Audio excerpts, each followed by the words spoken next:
The news yesterday of you breaking up with Jim Florentine, or Jim breaking up with you in this case, touched a lot of people. You know what? There was an outpouring of love to me that was just so amazing yesterday. I really, I just got so much wonderful support and input. It was mind-boggling. I was really surprised. People felt bad. It felt good to know that so many people cared. People did care. In fact, someone came up to me and said, I was listening to the show, and I felt really sad when Robin told the news because she was happy, and they were upset. You know, they didn't want to see you get upset.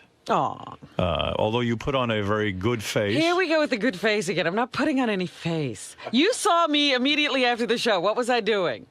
You were almost in flight. You were singing. You were carrying on. No, you seemed fine. No, but I'm talking about not after the show. You saw me later in the afternoon. Some people have said to me who are closer to you. Who's closer to me than you? I don't know. A lot of people. Some people have said that, in fact, the truth is you are not as happy about it as you seem. I'm not. Who would be happy about it? Right. But they're confused. Some people have said to me I should worry about you. They always say that. No, some people have said that this is actually not They're the always hunky-dory story, telling Robin. you this stuff about me because I don't react the way other people do to things. And you've heard this over and over in our lives, that you should worry about Robin, and I'm still here and I'm still fine. Yeah, but I heard some things. What things did you hear now? Go ahead. No, I heard. I'm not going to say them. Come on, tell me who said it. No, I heard that you were very upset in private. With who? I don't talk to anybody. No. Who did you talk to?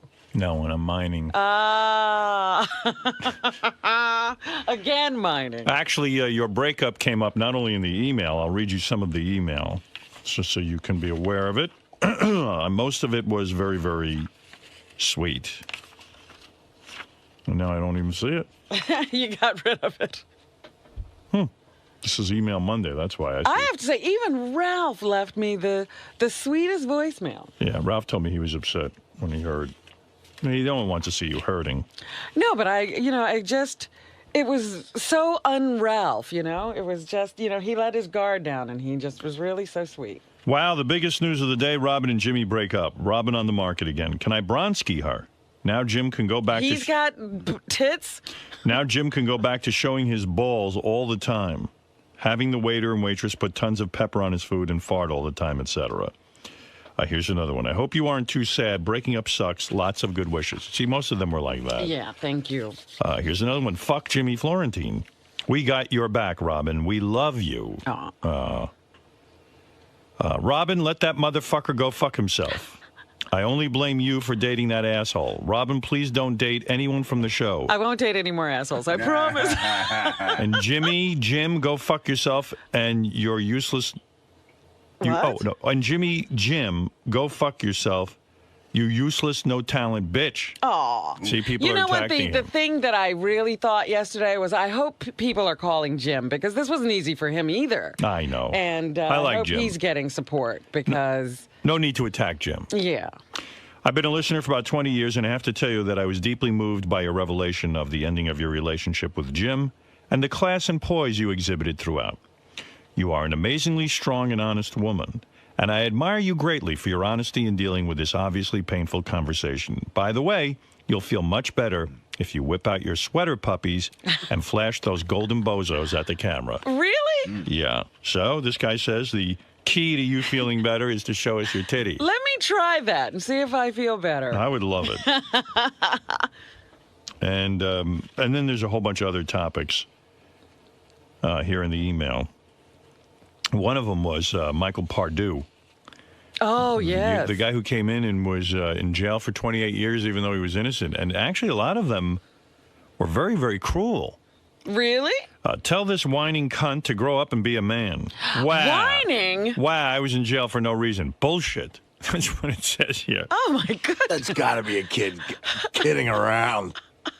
That's crazy. Howard, why didn't you ask Michael Pardue if he knows anything about these murders? I listened to this segment, and this guy has never said he knows nothing about it. He just said he didn't do it.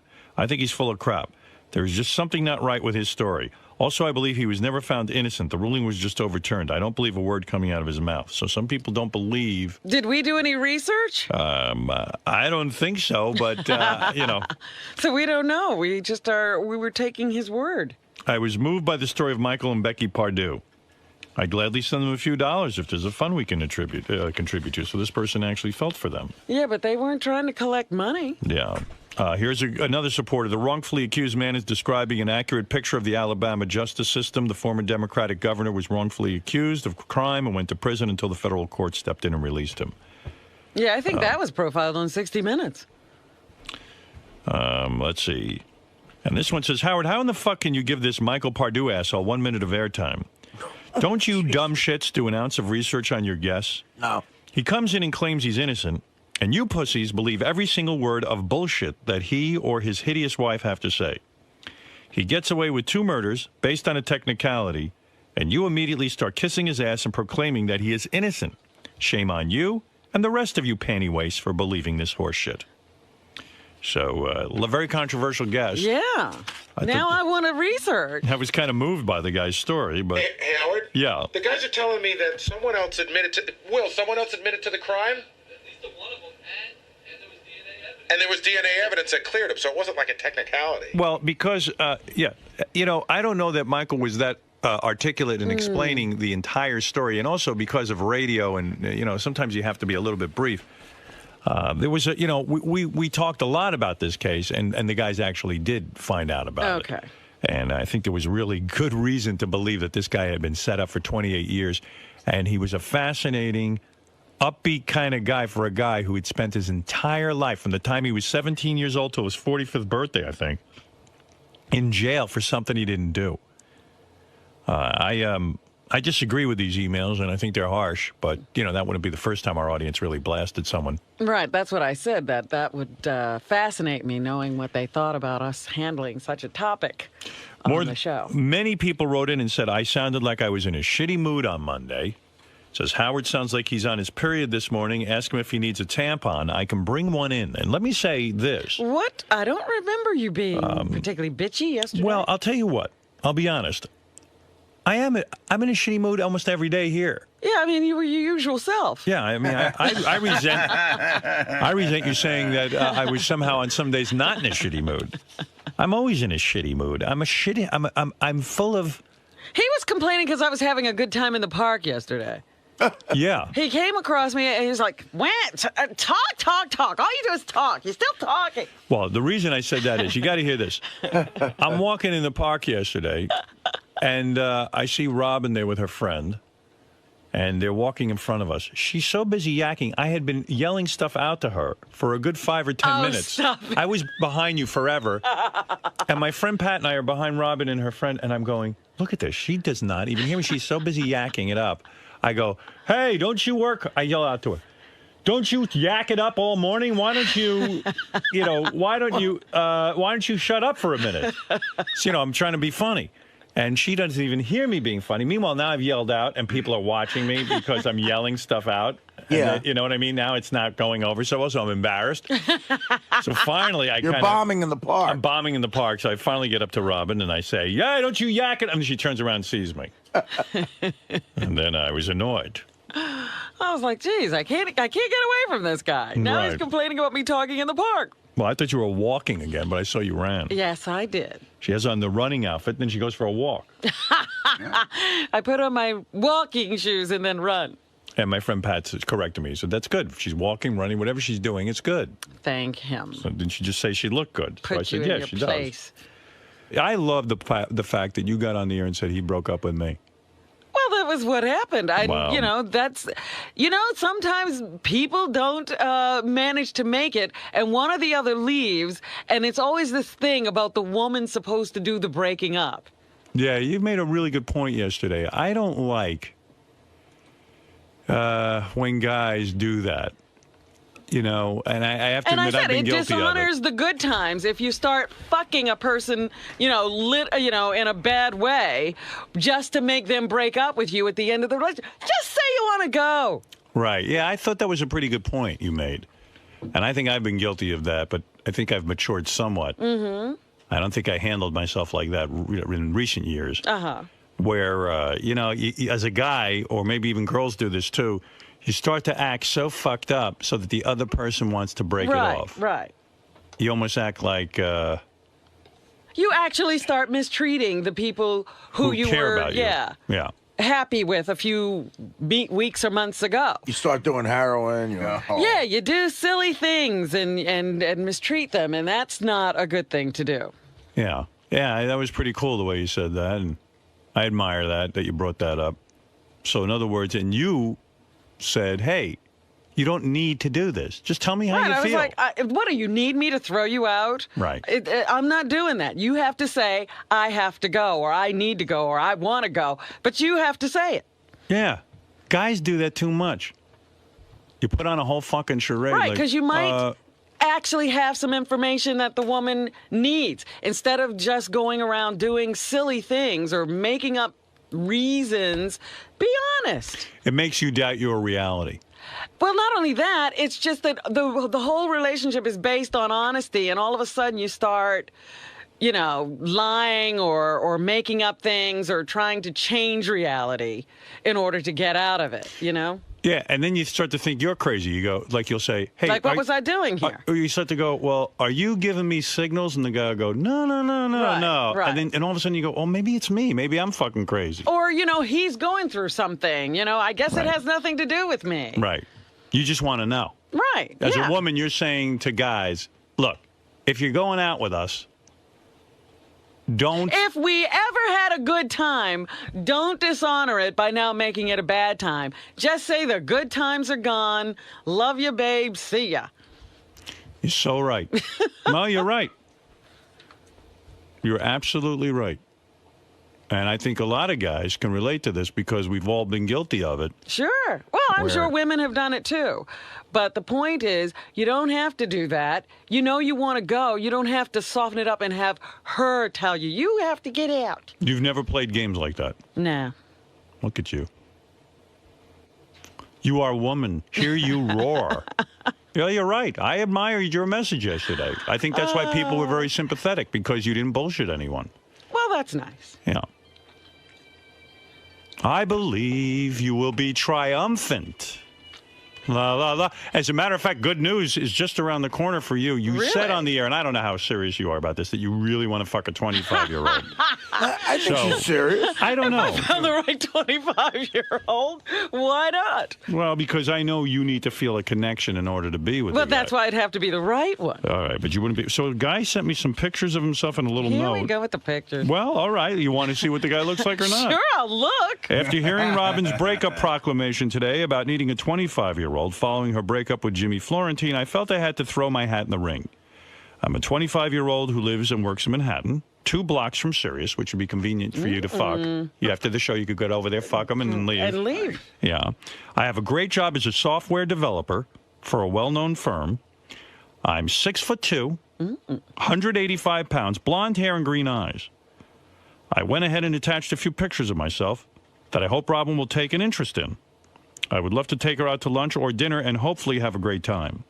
Well, he's starting off right. I am sure Robin will get plenty of emails like this one, but I hope this will rise above the rest, especially since I work right around the corner. And then he signs his name. Let me take a... I haven't even seen... Convenience is everything. Based on the description, Robin, did you like the way Larry Bird looked on the Celtics? Here is a picture. Here's the first picture. Oh, he's kind of cute. All right. From what I can see. All right. And a sort of... Heath Ledger.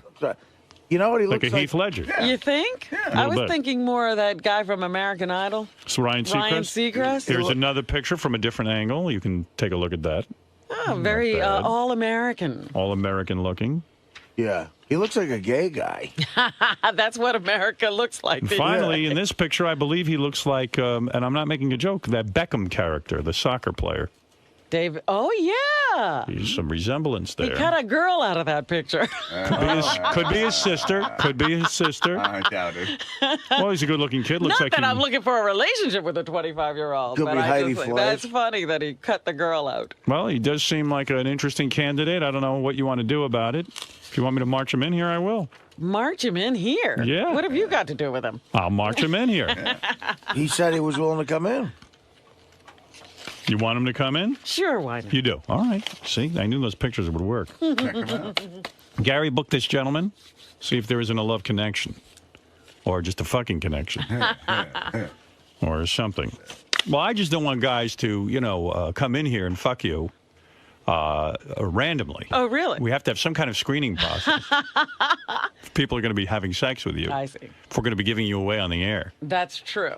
Well, this guy certainly looks like he's got the look that turned you on. You lit up, I have to say. I did not light up. Stop that. Right.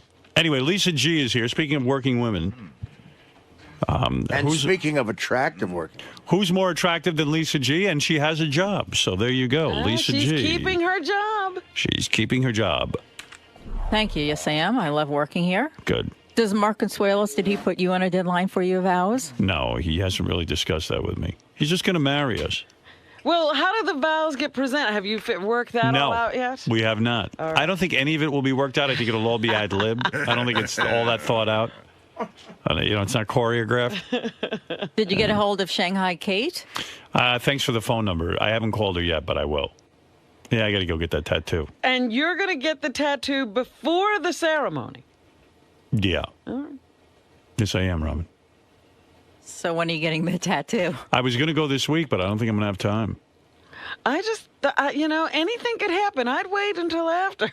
You know what, though? I don't even care. Like, if I had the bee on me and then, like, let's say Beth and I break up, or Beth stopped running and got fat, and I can't marry her, I She would... didn't keep a career. Right, she doesn't keep her career. I would just keep the bee on there almost as like a reminder of something. It would be like, I've kind of worked that out in my head that the tattoo, I'm all about the tattoo.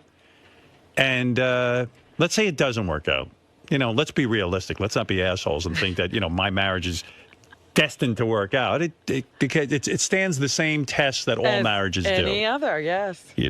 Who knows? I mean, Beth can wake up a year from now and go, I need to have a baby. That's it. We've already decided. Divorce. Because I ain't having a baby. I love that woman, but I'm not having a baby.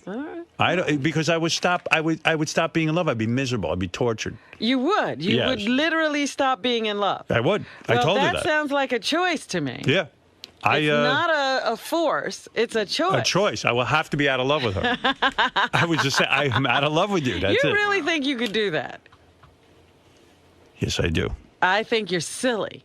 You don't think so, Lisa? You'd be a great dad. I was a great dad. He is a great dad. You know what I mean? To a new baby. I don't even know that I'm a great dad. You'd have to ask my kids that. I don't know if they think that. They're no judges. Yeah, I know. You know what? As a matter of fact, they don't even know how good a dad they have. That's right. They are no judges. Yeah. They probably tell you I was a shitty dad. They won't know for years yet. Yeah. They have issues. Yeah. Everyone has issues. Right. You got to drive down that street we were on in Afghanistan. Yeah, he's a good dad. I'll tell you what. I know one thing as a dad. This is the only thing I know about myself, and I can say this with 100% confidence. I care. That's right. That's it. That's the main ingredient. Right. I care, damn it. About what? I care about them. I care how they are doing. I know. I'm telling you. I mean, what other prerequisite? Is the primary Am I perfect? ingredient. Do I know every fucking answer? Do I know what to do? I doubt if you had very many answers at all. But I do care what happens to them in life. This discussion helped me, though, because it made me think of a joke for the toast. Thank you. Which I'm writing. Write all of it down, please. Don't forget anything. He's working on his deadline, too. 3 girls, that's tough. It's definitely a challenge. And the fact of the matter is that I've gone through it, and Beth knows this about me, and I have had my fill of it. In other words, I feel full from it.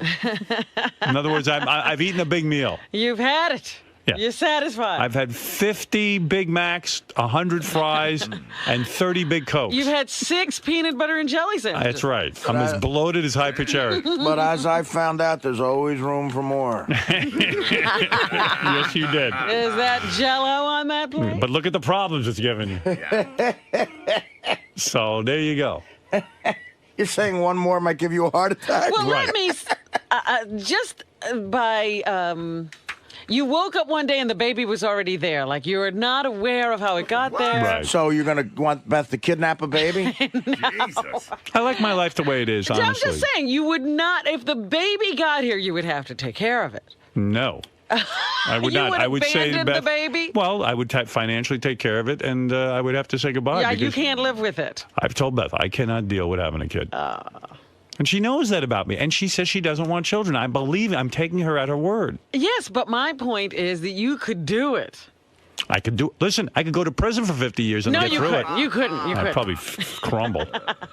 You couldn't do that at I'd all. probably go insane in jail. And I you know hear what? these stories like that guy's story yesterday. I would die. I Yeah. would just die. Yeah, me too. I could not do it. Well, now you know how I feel about having a kid. Oh, stop. It's enough. Listen, when I had my 3 kids, I was super motivated. I was like, I want more kids. That was it, though. I mean, I was done. I mean, that's enough. Like, Beth even sometimes starts talking about a second dog. I know. She keeps saying she's going to have more dogs, more I know. animals. And I kind of go, oh, yeah, but in the future. I mean, I like having my one dog. I mean, right, you're a one-dog kind of guy. I see these people. They get multiple dogs. Some of them can't handle it. They think they can. The people don't know themselves. They can't handle it. Well, they're not disciplined. They're not No. ready for this responsibility. Dogs are a big responsibility. I'm not kidding you. I mean, we're constantly with that dog every minute. Mm-hmm. That dog in particular with its problems. You bet. its Always. rashes. And, No, she doesn't get rashes. well, you got to keep her clean. Right. Oh, that's it. Yeah, the other day I take her. She had like a. She was between her paws were raw, so I had to let her rest for a day. You know, I mean, constantly with the dog. You know What- more about that dog than you do about yourself. I do. I know everything about that dog. I know when she shits. I know when she pisses. I know when she's eating. I know everything about her. She's with me every minute. Isn't it horrible when you go to a vet and the vet says something like, "Well, how are her bowel movements?" And you go, And you know. "Oh, and you got full information. I pick them up with a bag. you got detailed reports." I was playing a chess game the other day. I hear in the background. And I'm like, I can't think. Shut up. I think when I was over your house, I kept the dog up from my snoring.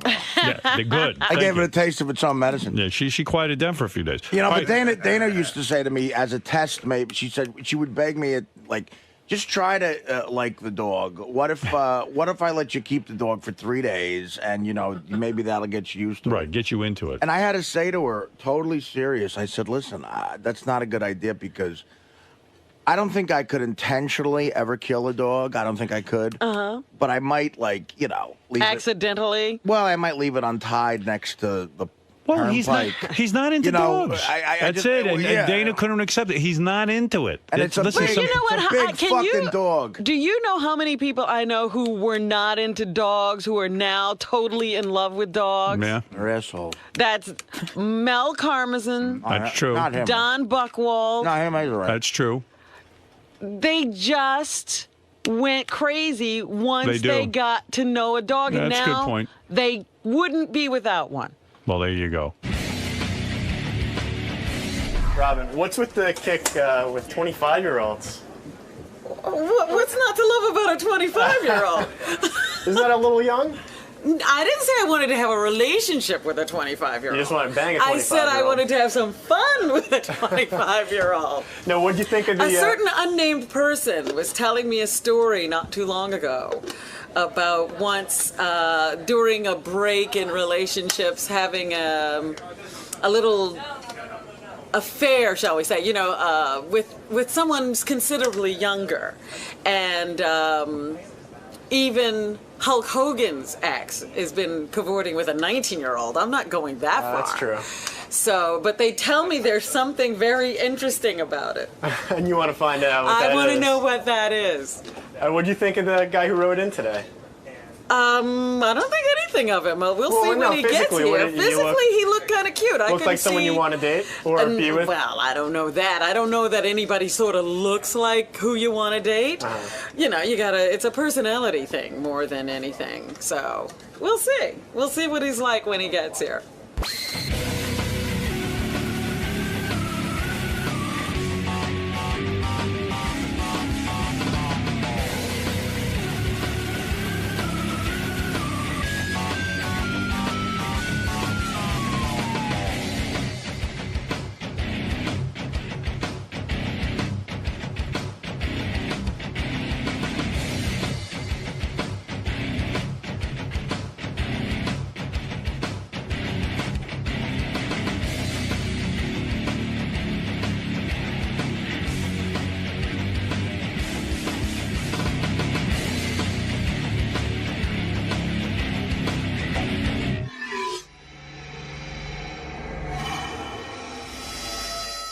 CEO of SiriusXM Radio, Inc. And the reason I'm here is to announce on Howard Stern all the details about our merger. I've always told Howard that before I ever did any press, the first place I would be with Howard Stern. So before I talk to CNBC today, and before I do the New York Times and the Wall Street Journal, I'm at the place I should be, which is with Howard Stern. 𝗦𝗵cie𝘄𝗿𝗍 is my hero, as you know. He has done incredible things for my career in radio. He's the guy who hired me in terrestrial radio. And he is the guy who just finished getting this merger put through. There's my hero. Look at him in his suit. I said, there's my hero. You're the hero of the day. You're the winner of the week. Here, Mel. Hi. Are we on? Yeah, we're on. What do I know about radio? You know it all, evidently. Mel, congratulations on the merger of the new company, SiriusXM. Who came up with that name, SiriusXM? We hired a team of about 100 people to try to figure out what we should call. Is that true? Did you hire a lot of people to figure out what to call the new company? Howard, have I ever hired a lot of people to do that's anything? true. Now that I think about it, that's completely false. But why not give it the name either Sirius or XM? Although I started thinking about it, it's true. People know the name XM. People know the name Sirius. If you change it to a new name, you have to go out and spend millions of dollars marketing a new company. Less of a factor than the real reason, which is if you buy a General Motors car, there's an AM button and an FM button and an XM button. And it's in all of those cars today. The last thing we wanted to do was to make those things look obsolete. So somebody's driving in a car and they see this XM button and they say, what does that mean? And the same thing would be true if you have a Mercedes. There's the Series Dog, as a button. And our goal was to make this as friendly to subscribers as possible. So there was a lot of other names that we could have gone with, but the simplest one and the best one for consumers seemed to be SiriusXM. All right, before we get into the particulars, as a personal, I'm interested in the human story here of the merger. What did this do to you as a person when you were waiting 18 months, sitting there and nudging and nagging the United States government, testifying before Congress, and the thing dragged on and on and on? It didn't, I was angry. I was upset for you. I really was. I was incensed because it made me lose belief in the government. The government eventually did the right thing, but at a high cost. I mean, waiting 18 months slows us down. What did that do to you personally? So I can give you the BS answer, which is it made me a better person. No. But that's it. No. Give me the real answer. The real answer is it really was dreadful. Clearly, there was no reason that this merger should not have been allowed to take place. But even if, in fact, somebody thought it shouldn't take place, it's not that complicated. You could have sort of said, yes or no. Yes or no. And you could have done that real early. I spoke to a lawyer who handles these kinds of things. He says, you have no idea how many mergers are approved where there are real questions about whether something's a monopoly. He says, and they're approved almost immediately in terms of compared to the SiriusXM deal. Why was this dragged out so long? Was it me? Did you ever think it might be me? I thought it might be you all the time. In part because of you, satellite radio became so visible. And, satellite radio, I mean, think about when you joined the company. There were 600,000 subscribers. Not top of mind in any way, shape, or form. Certainly a lot of work was done. XM had more subscribers than Sirius did at that time.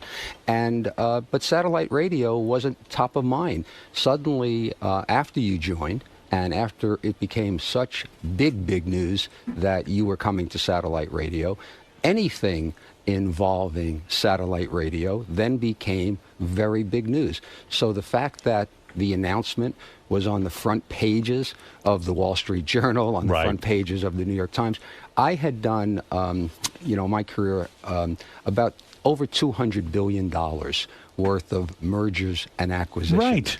This is an unbelievably small deal, an exciting one, and will be a big one, but not a big deal. And for a small deal, there's an inordinate amount of attention on it. Far more than This deal took longer to do. We had more congressional hearings. There were more comments made to the government than ExxonMobil combined. Which is unbelievable when you think about it. Well, when you consider the impact of that merger and the amount of money it involves, yeah. Listen, I'm going to tell you something. When I think about this merger and how long it took and what it took, let me tell you something. You got very thin. Did you think this is a result it wore him of? down, Did it wear you down? I will tell you this. I was on a hunger strike until the FCC.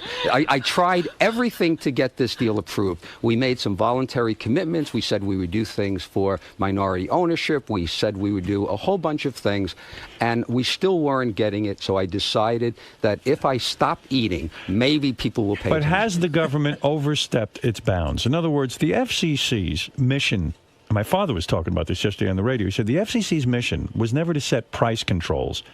Where do you see the government? Or to tell somebody how to run a business. I mean, where do you see the government doing that? They don't even tell ExxonMobil how to do this. Why don't they set price controls for gasoline? So the standard that the FCC has for approving a merger is that the merger is in the public interest. That is a broad standard. Right. So the FCC now looks at mergers and says, is this a merger that's in the public interest? They never set price controls. What we voluntarily did was set price controls. We said, you know what?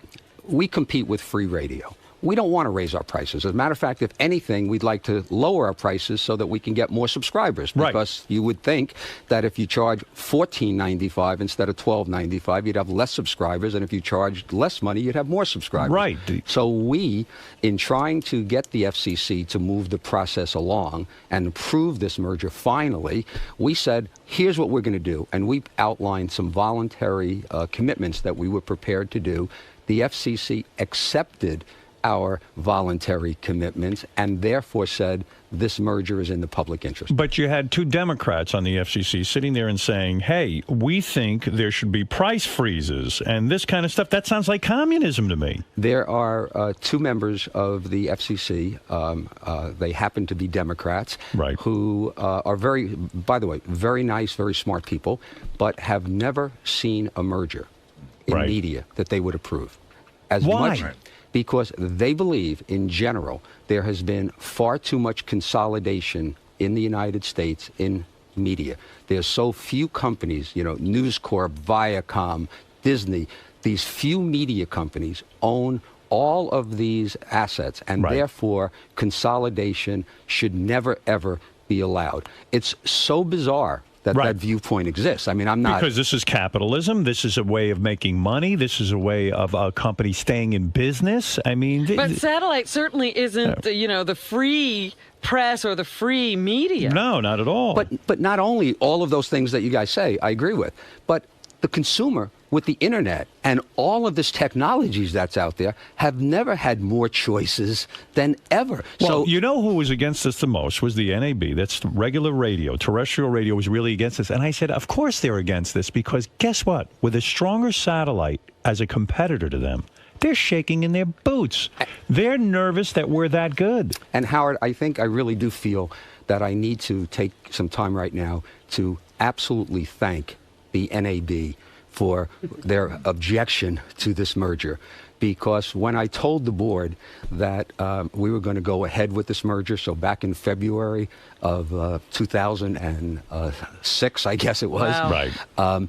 7, I guess. I told the board that one of the things that would help our merger would be that if the NAB challenged our merger. And the reason for it, it would clearly demonstrate we compete with broadcasters. We know, we in radio. So your plan all along was saying, hey, if the NAB challenges it, it shows that we have competition. There's no, how could there possibly be a monopoly if the broadcasters are fighting it? And they spent so much money, and some of the smart people in Congress and some of the smarter people at the FCC, when they kept talking about, boy, this is going to be a duopoly into a monopoly. The more the NAB said that, the more they sort of laughed and said, come on, why are you here if, in fact, you think that these people shouldn't be allowed to combine? Do you feel a personal vindication? Did you take this personally, the NAB going after you, everyone after you? You were a member of that group, weren't That's you? right. You were a member of that group, and now you've given them the big finger. You won versus the NAB. That's got to feel good. Come on. I think everybody who works, for the company should feel really good because what we have accomplished, and hopefully we'll have a couple of seconds to talk about how the company looks today. Right. Yes. Yeah, I feel really good about it. When I was in terrestrial, old-fashioned radio, I hated satellite radio, okay? It was nowhere near. I mean, if you think about where it was. Nothing, yeah. It wasn't nothing. there. But you know what? I hated it.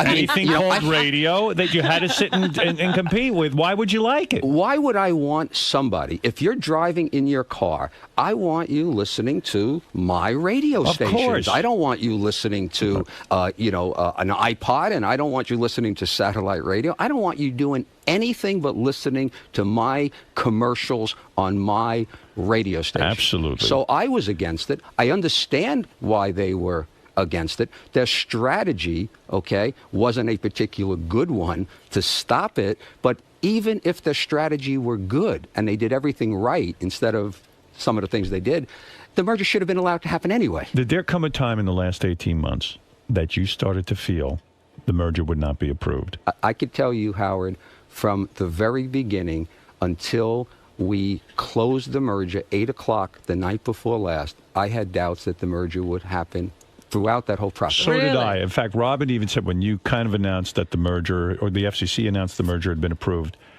Robin said to me, what are you going to say on the air about it? I said, nothing. I don't even believe. It's really happening. I think. Do you believe it now that Mal is here? Yeah, I do. It? Now I do believe it. And I see that the stock now is called Sirius XM, and that there's no more XM and no more Sirius. I understand now that it's real. I sent you, I don't know if you even got a chance to look at it, but I sent you an email on Friday night after the merger was done. Yes. And you sent me one back.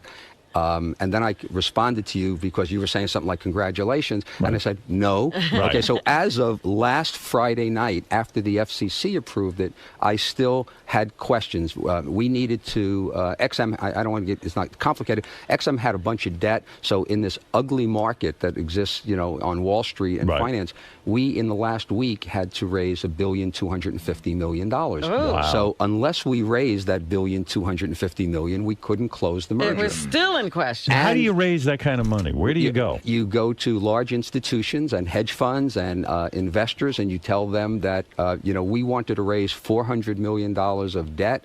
It turned out we raised $700 million, and then we needed to sell some equity, and that was very ugly because the market was terrible, and I hated the thought of selling stock at the price that it was at. Right. But the merger was so important because the efficiencies of the merger, the combination. Where did you learn all of this? I mean, you used to be a salesman. He knew nothing. You taught me this. I mean, where did you learn all this? I mean, you don't you know started these out as a things. radio salesman. All of a sudden, I hear you didn't talking go to like business school, did you? I mean, what's going on? Are you taking night classes? So I mean, what did you do? He got another degree. All right, let me ask you this. I don't think there was a business school that would accept me. You sure you know what's going on? No, I mean, really. I mean, these He are. sounds sophisticated. This is a lot of stuff going on, raising these monies and figuring out how to do all this. But okay, Sounds here's like a the lot bottom of line. stress. Here's the real human question. If the merger had not gone through, let's paint a different scenario. You had failed. In other words, you weren't able to achieve this. Would you have left this company? No. You would not. I think that would have motivated me more because there was a question in some people's minds whether or not if the merger didn't happen, would Sirius be able to survive? Yes. Right. So clearly, and the answer is absolutely. I mean, Right. who knows, right? I mean, but I truly believe that, if you hooked me up to that lie detector test and asked me if, in fact, the merger did not happen, would Sirius survive? The answer would be yes. Would XM have died? They say not. I didn't have enough information about XM, but the CEO of XM said the same thing. I will tell you, had the merger not happened, I would have done everything possible to make that happen. Right. To make sure they went bankrupt. Yeah. Right. I mean, that would have been my goal. Plan. That's the secondary backup plan. That there was going to be only one company anyway. So you would not have been defeated. You would not have said, that's it, I can't do this anymore. You would have stayed with the company, and you would have said, I'll grow Sirius and let XM do whatever XM does, and we will see who the better company will win. The second part was true. I'm not sure the first part. I would have felt defeated. I mean, I would have felt that, I tried something, spent an awful lot of money to try to get this merger done, spent a lot of our time, put our company, in essence, in limbo. Yes. The stock was in limbo for this period of time. It wasn't a bet the ranch kind of a situation where the company would have failed. But, I mean, shame on me if, in fact, the merger didn't happen, because I put a lot of resources to make it happen. Things were stalled out by waiting 18 months. In other words, you couldn't even advertise as much. You couldn't sit there and go,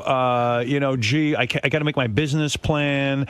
Don't you think even the consumers were confused and saying, I don't know which one to get now? That last one is the most significant impact. What has happened at retail. So, yeah, people still bought the car, and when satellite radio came in the car, they were thrilled with it. Right. But the large number of people who want to go to Best Buy or Circuit City and say, I want satellite radio, would go into the store, should I buy it now? Which one should I buy? Are these radios going to work after the merger? There was so much confusion in the marketplace. If you think about it, it's almost like the high-definition DVDs. Right. There was Blu-ray, and then there was HD DVD. And until it got all sorted out, you didn't know what the hell to do. So no one bought anything. That's right.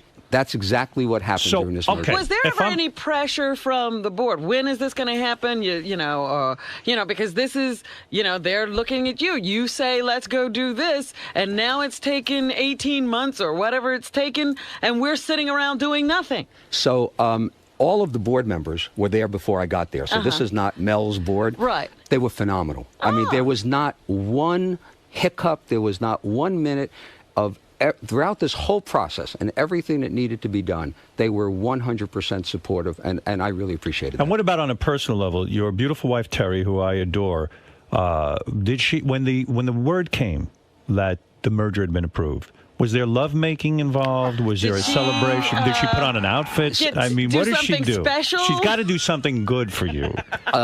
What happened? Take us through every detail. I must tell you. Yes. The beautiful Terry has always been there for me and has done everything. But this is special. I think as soon as the merger was announced and I got home and that I woke her up and I said, Tara, the merger was just approved. She said, Mel, could you take the dog out for a walk? Is that what happened? So that's what happened. So that's and on another personal level, why is 𝗵𝐶𝗄𝗿𝗍 so heavy now? What's going on with his weight? I didn't notice. Yeah, I mean, he's getting big. Well, you went on a hunger strike. He Jim went on an eating strike. This has been very stressful. We all express our frustration in different ways. That's right. So you tell me Terry did nothing special for you after the merger was approved. What about the dog? You took the dog?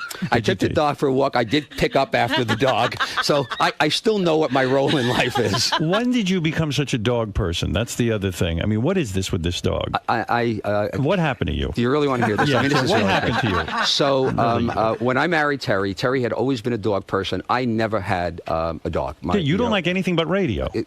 Why? Right. What do I want a dog for? Right. Terry wanted a dog more than I didn't want a dog. Right. We adopt a dog at a shelter. So we adopt a border collie, 4 years old, named Angel. I can't believe how stupid I was for all of these years in not having a dog. You love dogs. I have become addicted. What is it about the dog? One of my favorite charities are things related to dogs and animals. I can't tell you it's the fact that when I come home at night, the dog licks my face, because Terry used to do that. Okay? I don't see her doing that anymore. No more. Maybe no when more. I just love the dog. I mean, dog sleeps in our bed. I mean, absolutely, totally addicted to it. And would you say the dog likes you better than Terry? Terry thinks that. Okay. Really, it's that good. Yeah, but because I know my dog likes Beth better than me. Terry spends an awful lot of time, with the dog. Right. But I truly believe that, if there's any listeners, I mean, I hear snoring. I mean, no, how do you win the dog over in a sense to make it like you the best? If you're not the one spending all the time. When Terry's not around, I talk to the dog and tell the dog all the bad things about Terry. And the dog seems to understand. And the dog gets it. And so now let's look at the future of satellite radio. Okay, where are we at? Because people What do is have this questions. company now? Okay. All right, Great. what are we doing? So let me tell you where we are today, All right. because a lot of people have perceptions of satellite radio, small company, things like that. If you today just add XM and Sirius together, so this is where we are today. Today. We are the second largest radio company in the world. Woo! Our revenue is $2.2 billion. Wow. The only radio company today that has more revenue than we do is Clear Channel. Right. And we're growing rapidly, and they are not. So we will become, in my opinion, the largest radio company in the world. I always said it. In a very short period of time. That makes them mental. We have today over 18 million subscribers. That's something. The only Well, how company, many people can hear us now, though? the only company that has more subscribers is Comcast. Wow. We have more Cable? Right. Wow. We have more subscribers than DirecTV, more than EchoStar, more than Cablevision. So Comcast has 24 million subscribers. Sirius XM has almost 19 million subscribers. That's impressive. So I think the main issue of the merger, because I think the rap today on satellite radio is no longer, will satellites work? Well, we know they work. You know, will we be able to attract content? You're the poster child that we can attract content. Will people pay for radio? Almost 19 million people today are paying for radio. And enjoying it. And loving it. Yeah. And the satisfaction level is phenomenal. The question is, will satellite radio make money? Because it's been around a long time, and company at some point has to make money. Right. This merger, in essence, creates such efficiencies because we were duplicating a lot of things together. They were advertising, we were advertising, they had call centers, we had call centers, right? That all that costs money. All of that stuff now enables us to make money. So the question now really that's left is how much money we're going to make. Not if we're going to be able to make money. I like and this. It's so exciting. And, you know, I can't tell you that, I mean, do we have competitors? Shall we dance? Shouldn't Robin get topless? Yeah, I'm up for that. Hey, now. I mean, really. You never have said that in all of these years. You ever How need dare a reason? You've lost your mind. Trey Jolie, Robin. So, I mean, there's a tremendous amount of competitors out there. I mean, you know, obviously, when audio entertainment, you know, is big, there's a lot of ways you can get content. There are going to be more ways you're going to get content in the future. But I can't come up with a better way, okay, than our way. Because when you think of audio entertainment, you think of out of home, because in home, you know, though obviously a lot of people listen to audio content, you still got television and internet and stuff like that. Got even more competition. You got even more. So the place that was always, you know, the holy grail was in the car. Right. And we have deals with every single car company. That's terrific. That is so great. I mean, that's true, because now that we're the combined company, we can do. Under the So same in umbrella. answer to Robin's question, Yes. in answer to Robin's question about when we could be heard, so the deal closed at 8 o'clock on Monday night. I spent yesterday at XM in Washington. I'll be back at XM tomorrow. Right. And one of the things that we've already worked on at Sirius and that XM has also been working on is when our call centers, you know, when you call up, will be in a position, and our IT will be in a position to offer the best product on each other's service. So as an example, we're anxious to have your show on XM receivers. Me too. All of the receivers that are out there today will be able to get it. So the existing, you know, 9 million XM subscribers will be able to get it. And in early fall, we're thinking September, but it may slip to October. Right. But the hope is in September, your show and some other serious content will be extended and offered to XM subscribers if they want to receive it. So if I'm an XM subscriber right now or a Sirius subscriber, I still get the same services I get. Nothing changes. And then I can add to that. Yes, you'll be able to, and the price that we announced to the FCC that we've committed to is for $4 a month. Right, for $4 additional to the $12.95, if you're an XM subscriber, you'll be able to get the Howard Stern Show and various other content that we will disclose as well. If you're a Sirius content and you want to get some of XM's content, you'll be able to do that as well. If you don't want to do it, if you don't have to do it. You don't have to do it. You keep everything just the way it is. If you want to do it, that'll be an opportunity. So you always get everything you always got anyway. There's no disadvantage of the merger. As a matter of fact, there's an advantage of the merger because though we have never raised our price. Right. I mean, Sirius was $12.95 from the time we got our first subscriber to today. One of the advantages is that we have said for the next 3 years, we're not going to raise our price. Right. So the only increase will be some copyright royalty, which will be a very insignificant amount in years 2 and 3 of the merger. So, the good news for Sirius is that, we're committed to the price. They keep the same content, and there's some upside. Gary, what do you say? Here's a question I get from a lot of people, big sports fans, right? So I'm a Sirius subscriber. I want to get baseball. How, will I be able to get baseball before the end of the season? So we have not announced any of the specific content that we're going to be offering. But if you're a Sirius subscriber and you want baseball, then, and you'd expect I would say this, then for an additional $12.95, you can buy an XM radio, and you can then make sure you can get everything. You can hear it before the end of the season. So it's, what I understand is, so far, this is so new. We don't even know how things will shake out really in the future when it comes to technology too, right? Because like some guy called up and he says, well, I've got a lifetime subscription, Sirius lifetime subscription. Does that get affected? No. He asked me. It doesn't, right? It's you have the same equipment if and you the keep same that service. radio, that radio we've said will never be obsolete. Right. Will not ever be obsolete. And you can understand why it'll never be obsolete, because if you bought a car and the satellite radio is in the car, we need to provide service to that satellite radio for as long as that car is ever on the road. That's right. So it will not be obsolete. So we will not make the radio obsolete. If you have a lifetime subscription, what you should do is extend your lifetime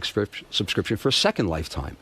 Has this whole experience made you sour on government? Honest, be honest. Yeah, it it absolutely is. The process, has just been grueling. The fact that you have congressmen, and I understand this. I mean, I've done this for a fairly long time, that they will write a letter because a local broadcaster in their market, has asked them to write it. And the argument is, gee, I am helping a constituent or I am helping a contributor. Right. So when you take a look at everything that's going on in this country, housing issues, gasoline prices, jobs, and you see the people who have worked to try to stop this merger, it has to make you frustrated, And what is the system now? If I hire lobbyists and I pay millions of dollars, I can slow down or possibly stop the process of a merger. So everyone is on the take. Not everyone, but some people really are promised money for their votes. Well, I don't think it's that. Okay, I mean, I understand how you get there with that, but I think that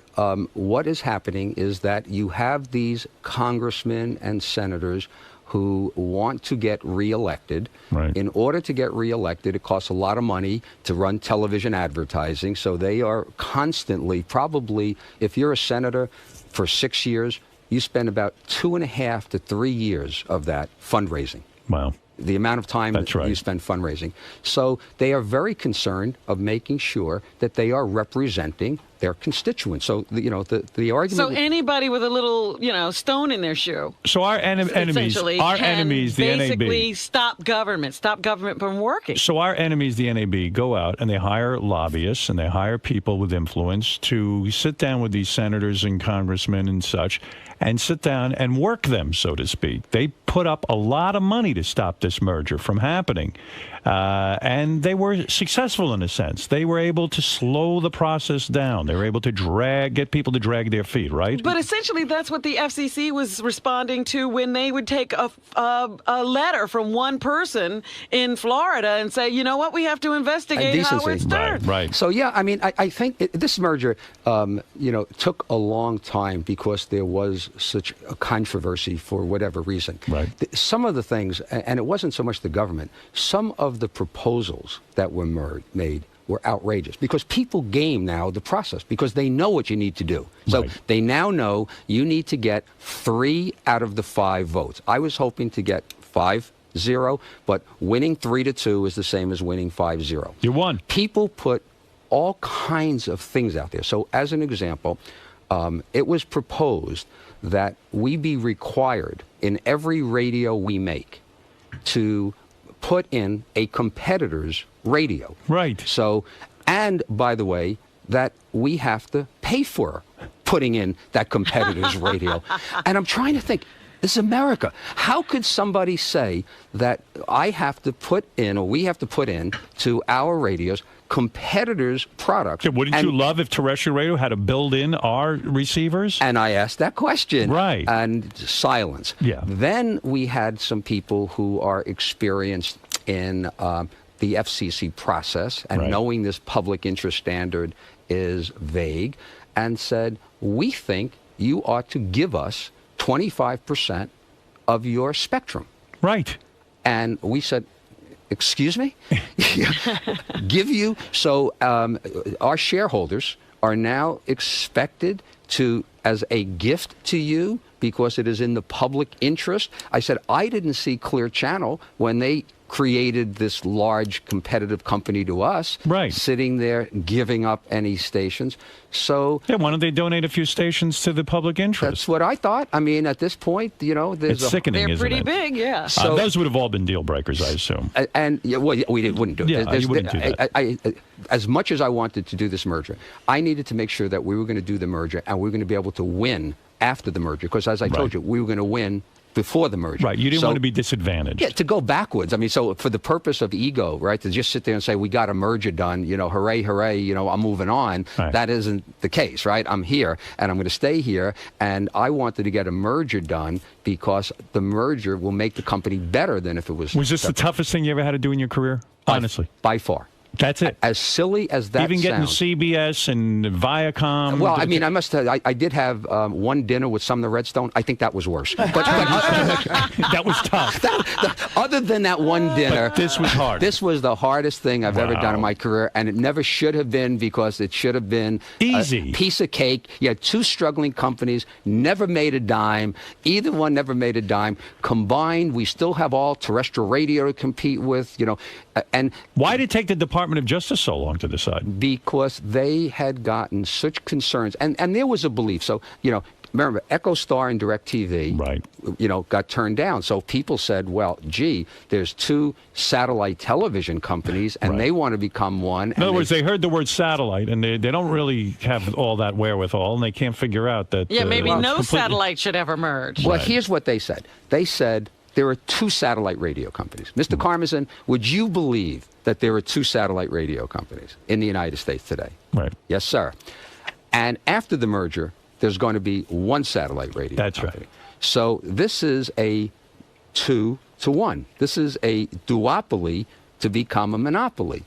And the answer is, yes, there are two satellite radio companies, but forget that it's called satellite radio. We compete with iPods, we compete with other technology. We're part of a bigger market. So it took the Justice Department, which was a very unpolitical process, by the way, a long time, because they went to auto partners, they went to content, they did their research. Howard, I don't know if they spoke to you. I know they spoke with your agent, and they spent a good amount of time to say, is this going to be a monopoly? And the answer would be, so as an example, when it came to Howard, the sense was, Howard, you had two satellite radio companies interested in you before you came here. Right. Now, if the merger happens, there's only going to be one satellite radio company. Aren't you sitting there concerned about that?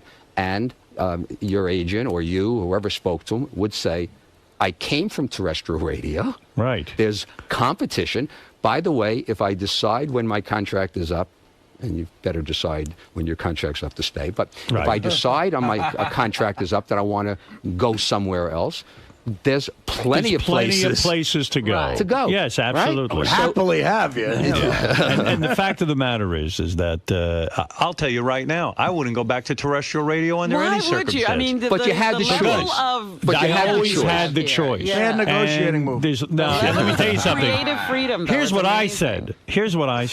I said you run the risk of having no satellite company to go to. Right. If you don't see this merger. And then you're stuck with only terrestrial radio. I had a bunch of radio guys say to me, this isn't good for me. I'm talking about announcers who call me and are friendly with me and say, this isn't good for me because I used to be able to go to XM, then I could go to Sirius, and I could go.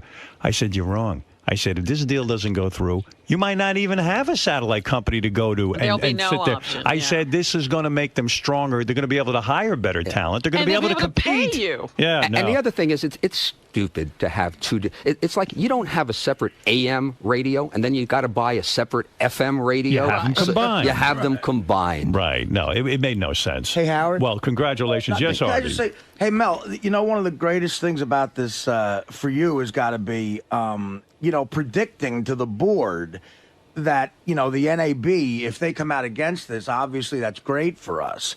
And they actually took that bait. That happened.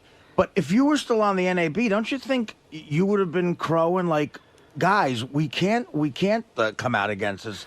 And don't you? Would you have fought if you? That's a good question, Artie's asking. Here's what I would have done. I mean, do you think there's anybody smart enough there to have figured that out and was crowing about it? I mean, they spent millions of dollars fighting this. Right. Here's what they should have done, in my opinion. Yeah, that's. I want to know the what local you think. broadcasters have accepted that there's cable television. Right. Today, you don't hear television saying, let's get rid of HBO. We don't want there to be an ESPN. Yeah. You sit there and coexist. There's a role for local broadcasters, and a very important role. I mean, we're not going to do what local broadcasters do. We're not going to cover the local school closings, and we're not going to deal with some of the local community stuff. Right. So there's a role. Just like AM radio has been around for over 80 years today. Right. They didn't go away. And radio will still be away. What they should have said is, what are you really concerned about? Okay, are you concerned about local advertising? Of course, that's your bread and butter. So if they would have spoken to me and said, you know what, is there something we can do that would maybe you can agree to not do local advertising, or you would not do some of the concern, then, by the way, the radio industry would embrace satellite and say, you know what, we're part of the radio industry, and the radio industry now would be perceived of, in part because of satellite radio being so strong, as not as dead in the water. Right. As Maybe more exciting. So they should have said, hey, we're going to embrace this. The radio business will be a bigger, better business. And by the way, we're still going to get most of the advertising because it's mostly local advertising, and their business is more subscription. You really think you would have been that way? I don't know. Think Because you're the guy who would have hated. Right. At this point, I don't buy that. What did I wanted to do? I wanted the government to shut down some of these terrestrial radio stations. Well, I'm for that, and I would vote for that. I'd vote for any candidate who could do that. By the way, Mel has been all over the news because of the Janet Jackson thing, and there you were right again. Once again, I must tell you, I did feel a whole lot better about getting the merger approved than winning the Janet Jackson case. You bet. No, it's a great day. It was just that I remembered you were, because they kept showing your face at those congressional hearings as well. I've had my share of congressional hearings. These were the most grueling. Yeah. What is it, Gary? A lot of people in the office have this question: whose idea was the merger? Like, where did it start? Was it your idea? Yeah, I must and take the responsibility for it as well. So before I joined the company, one of the board members, Leon Black. So before I joined the company, one of the thoughts that I had was, what about combining these two companies? And I had originally heard that idea when I was working at Viacom from 𝗦𝗵cie𝘄, a well-known financier, and Larry Tisch, who I knew well. He's passed away. They wanted me to leave Viacom and to join. This is before you did it, and it wouldn't have been a success because of what you did to satellite radio. That they wanted me to join the company for the purpose of putting it together. So before I joined the company, I spent a good amount of time trying to understand what has been going on, and have been working on it for that long. And as we disclosed earlier, I went after XM and tried to get them. They wouldn't consider it, and convinced them after a long period of time. But, the final piece, just to see where it is, when you got here, we talked about there were 600,000 subscribers. Right. Today, almost 20 million subscribers. That's amazing. When you got here in 2000, when you announced, so it was before you even got here, the revenue was $67 million. Sirius's total sales, $67 million. And today, as I said, $2.2 billion. Wow. A lot of growth. That is really fantastic. And I believe there's a great future ahead for satellite radio. More than anyone predicts, and I am pretty good with radio stuff. Well, you know what? I was asking the other day, 𝗦𝗵cie𝘄𝗿𝗍 once told us about the rate of sales of satellite radio. And is the growth still that... Well, people, car companies are slowing down, but they're still selling a lot of cars, and satellite radio is going there. And I think that once the confusion of the merger is out of the place, I think that aftermarket, I think these better products, that we'll be able to create where you can get the Howard Stern on XM, I think that's going to help. I think the churn, where people disconnect will go down because the product will be better. So, I mean, I think that there's a lot of good things, a lot of You did risks, a fabulous job. You should be congratulated and really proud of yourself. Well, I mean, it's a tremendous accomplishment. advertising campaign. Howard Stern on XM. And the whole team, by the way, there was just a tremendous team. There's an amazing group of people who really hung in there, and this is tough. And I mean, I felt for Mel going down there and testifying over and over again. I knew it was a bunch of bullshit. That was the problem, yeah. Dominic, you're on the air. Go ahead, Dominic. Congratulations, Mel. Thanks, Dominic. Politically, I think that this is like the internet. It scares the hell out of the political parties how powerful this really is. Do you agree on that? Yeah, I will tell you that I had a very influential senator that met with me privately who said that I am willing to support this merger if you are willing to conform to terrestrial radio's rules on indecency. Wow. Okay. Wow. And you know my answer on that, right? So what they are deal breakers, in my opinion, I don't believe that we do anything indecent at all. I think we do funny and stuff like that. So, and this Janet Jackson thing, everybody thought, can you imagine in a private pay service? I mean, it's the same as a book or a magazine or anything that you cable. I mean, that you choose to pick why would a guy up, care about that? No. This is certainly a closed system. And that's my argument. And my argument is that why is it that you want all media to just be acceptable to kids, that adults don't have any rights to have content that they may like? So everything has to be at the lowest common denominator where it has to be acceptable to children because, oh my God, imagine if a child heard the word penis or something. And here we finally have a system that takes care of that. Yeah. It's a pay service. Yeah, no one has to have this in their home. And what an archaic way of thinking. In 2008, like 40 years after Lenny Bruce and 25 years after Howard got started to think, I mean, it's not like we're murdering people here in decency. It's just adult entertainment. It's like the difference between Chris Rock on HBO or Chris Rock hosting the Oscars. What's funnier? Maybe the most important question in all this is, how does all of this affect Cousin Brucey? What's going to happen with him? So Cousin Brucey will have a bigger platform for people to be able to hear his extraordinary shows. And I've been a Cousin Brucey fan since growing up. A part of the package that you can get? Well, we haven't had a lot of discussions on it, but I can't imagine why XM subscribers would not want to hear Cousin Brucey. Are you saying the XM subscribers represent more cousins?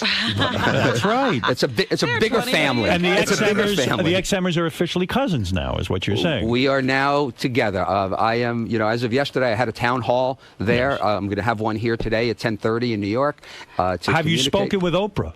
I have not spoken to Oprah, but Oprah had sent regards. I love Oprah, and I've not seen her in ages. But does Oprah want to meet with me now that we're on the same thing? Let me write that down. When I do speak to Oprah, I will ask her. Somebody told me there was going to be a joint press conference. You know what would be great? I said that, and somebody picked up on it and said they couldn't wait for the joint press conference. One of the bad about the internet, right? I mean, the internet's phenomenal, right? Is that all over the internet was people are asking now, when is the Howard Stern Oprah press conference? I know. And you want to know something? What a great promotion that would be. Oh, my goodness. Can you imagine? And it's only available on satellite. I am volunteering for this right now. Now, if Howard decides to stay, and you said, I think, $2 billion in sales now, by then it'll probably be $5 billion.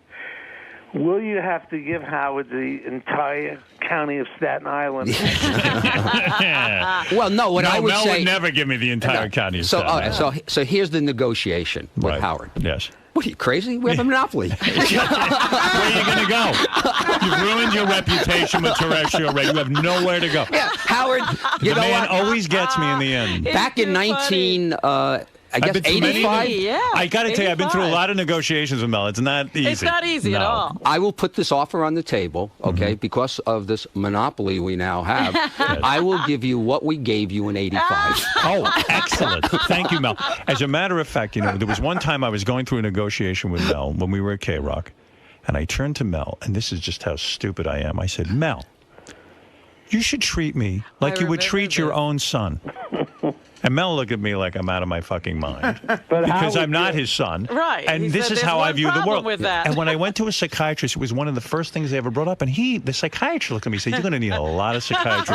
He goes, the guy's not your father. He said, you end up thinking everyone's going to be your father and take care of you. You are so bizarre because my son says to me, why can't you treat me like you treat Howard? Give me that kind of money. I got to talk to that guy. Don Buchwald. What is that, Dominic? Don Buchwald, the greatest agent in the world, will only want you to be treated as well as Mel's dog. Well, thank you, Dominic. That's very true.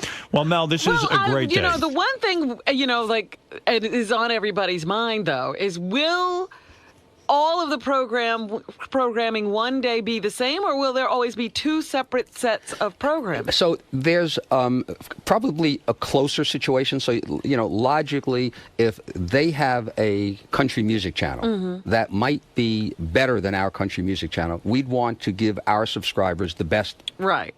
So there probably will be a morphing to try to give both services the best service, but there will always be the two services because of what I mentioned to you about the cars. Our satellites can't go to the XM radios and XM satellites. So we're going to have to continue to operate, two separate operations. We're going to continue to have... But don't you think eventually you'll be able to build a radio that can receive Sirius and XM? Yeah, we have that radio, and we'll have that in the market soon. But that is still going to require that there be these General Motors radios that are in the car. So it's for at least 10, 12 more years, there's for sure going to be the two services. Closer together maybe on programming, but two distinct services. Wow. Longer term, I think it's 2015 or 2018, we can launch new satellites. And then when we launch new satellites, then it will be able to get to both radios, and then we could, but that's a long way off. That's a long way off. That's great. In the meantime, I have things to do to make this work. So the easy part, believe it or not, I've been telling people, the easy part is over because doing the deal is supposed to be easy. Now you got to make it work. And what about Riley Martin? How will this affect him? Have you negotiated with him? One of the thoughts coming in here was whether or not I should tell the truth about the revenue of the company. Because I knew the impact would be on Riley Martin. When Riley hears you're making $262 billion, it's going to drive him absolutely insane. In fact, I'll play you later in the show, not while Mel is here. Riley did call. Oh, yeah? Riley on his show said, I will play you tape, he's very upset that Mel didn't mention him at the press conference. You're kidding. That's right. Wow. And he's not kidding. He's not kidding. Marianne from Brooklyn, go ahead. What do you want to say to Mel real quick? I want to congratulate you, Mel, for all your hard work, for all of us, for Howard, for everybody. And Mel, if it's too personal, who are you voting for, Mel? Because whoever you're voting for, I'm voting for. Yeah, it's. I thought I knew who I was going to vote for, and I was hoping throughout this process, I was going to see a distinction, from Republicans and a distinction from Democrats, and knowing how important to my life business is, that one of the issues that would have influenced my voting would have been, on, what is necessary, what is better for our shareholders. And that's because, a lot of the contributions that I make to political parties comes because I make money here. Right. And but I'm not clear. I know Senator McCain fairly well, and I have really been a fan of his for a long time. And I've not met Senator Obama. So, at this point, I haven't made any decision. Up for grabs. You don't know yet. I could Are be, you waiting for the debate? I think I'm waiting till I probably close that, curtain. So this FCC process, you were hoping that maybe you'd have some clarity about how you felt about either party, but you're saying, I would think you would have favored the Republicans in this because at least they approved the merger on the FCC. I absolutely do. The vote was 3-2, and the 3 votes who approved it were Republicans, and that says an awful lot to me. So, And Mel, if you need me to advertise for you absolutely for free, I will pound the pavement for Sirius XM because I am a huge fan and a supporter of having what I like. This is my indulgence in life, and I truly believe in... All right, I have a headache. Marianne, we need more people like you who are willing to do things for free. Right. Yeah. That's Mel's real push now. He wants to get as much as possible for free. Yeah. Do whatever you got to do, Marianne. You have permission. I see Ralph's on the phone and wants to tell Mel what he needs to do now as the head of Sirius XM. Are you interested in Ralph's input at all? Do you think that's relevant? I feel the same about Ralph's input as I always have. Okay, good. Ralph, go ahead. What should he wear at the press conference, Ralph? So good. Hey, Mel really is in another world when he's waiting to talk to the candidates to decide who he's going to vote for. Right. He's really risen. I knew him when he had no access. Now all of a sudden he's hanging out with... I love that. Yes. All right, Mel, there's two problems here, and take this seriously. First of all, my friend went to buy two different cars, a Hummer and a BMW. When he got the Hummer, they didn't even tell him that he had XM in it. He had to read the owner's manual. The BMW, he got the BMW. He ordered it. He gets the BMW. He goes, well, where's the Sirius? He goes, oh, you wanted that? You needed to order it. You should have asked us, and it's going to cost you $500 now. So these car companies got to get on board, first of all. Right. Ralph, I think for the first time, I'm going to say, you've raised a good point, and I think the good news is it just shows you how successful satellite radio has been, and there's still so much work that has to be done to really execute perfectly. And a lot of the stuff is beyond our hands. When you go to Best Buy or one of the retail stores, they have a fair turnover of salespeople, and you ask them a question, which service has Howard Stern? And I do that all the time, just go in as a customer. It's amazing how frequently they don't get it right. Yeah, they'll say XM, and they don't get it. And Ralph is right. It's true. And everyone I meet, but everyone I meet has an idea on how to improve satellite radio and improve sales and this and that. The other thing, there is Mel's right. There's a tremendous amount of work to be done.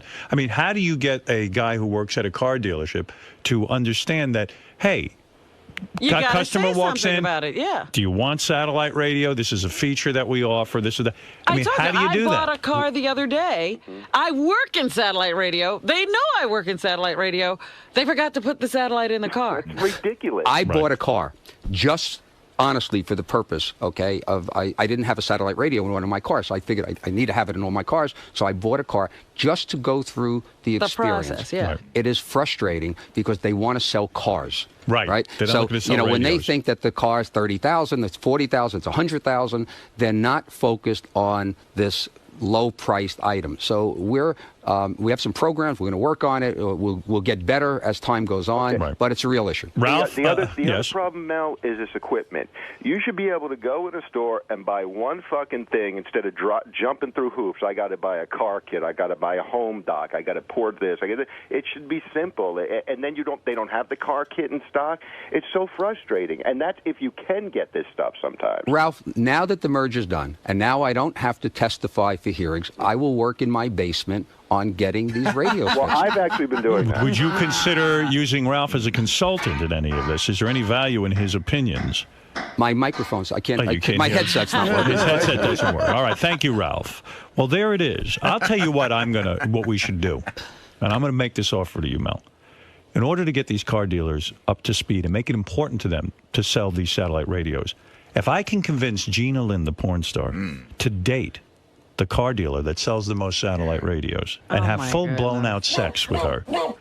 Let me tell you, you've got the constituency that would be most, wouldn't interested. that work? Based on the car dealers that I know, that could work, but I can't be involved. You can't be involved. Can't go out and sell that. I mean, isn't that really where it's at? I Sex think and they money? usually use money as an incentive. I think that's it. Listen, Mel, I've taken up enough of your time. Yeah, get to work. I need to deal with the stock. I mean, that's the now issue you need to deal with the stock. I think people are impressed with what you have done. I know I am. Thank you. I am special, but this seems to make you even more special, which is terrific. I am very grateful that you did this because I'm going to tell you, I could never have predicted that 2.5 years ago when I signed up with the company, actually 3.5 years I signed, I said satellite radio will be big. And I really felt that it would take off, and I think it is the future of radio.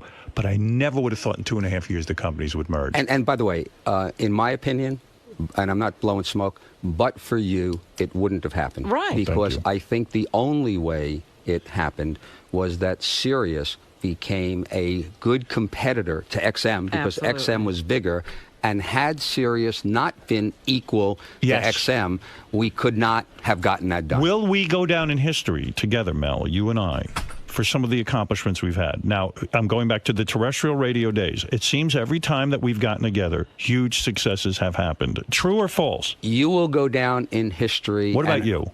I'll be happy to be a footnote. You will only be a footnote. Footnote. I'm okay with that. I'm okay with that, too. I would prefer to go down in history and have you be a footnote. No, but seriously, what a great partnership this has been. It's been great. Honestly, I mean, you're really a terrific guy, and you've done some terrific things. Do you think, Howard, sometimes that the other people you've worked for in the past who only tried to hold you back and control you, that's what they decided to do with their time? Well, in the history Instead of Howard's... building a company, they tried to spend their time controlling Mel is the you. only guy I worked for who actually said to me, "You're an asset. I can sell your show." He's the only one who could sell it. He was the only one who fought for me. Honestly, I've worked for a ton of people. They were all jack-offs. I've said this on the air before, and you'll hear me say it in the History of Howard Stern Part 2, which is a big special coming up. I talk extensively about Mel being the key person in my career. You can't have my kind of career if you don't have somebody backing you up. Right. But and Mel always backed me up. For full disclosure, in the History of Howard Stern Part 2, which I was interviewed for, I tell the story about how you wanted to be syndicated into more markets than I wanted to do it. That's true. And you and Don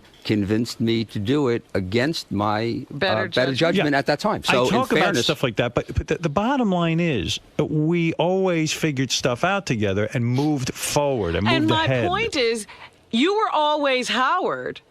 These so-called business people who were the general managers of the stations before never understood what they had in their hands. And I wonder if they now sit around kicking themselves because you passed through their fingers. Oh, yeah. You've been great for me. I mean, and I tell everyone, and I say it, and I don't want to get into a love fest, but the fact of the matter is you're terrific. Congratulations. And I'm going to tell you something about me.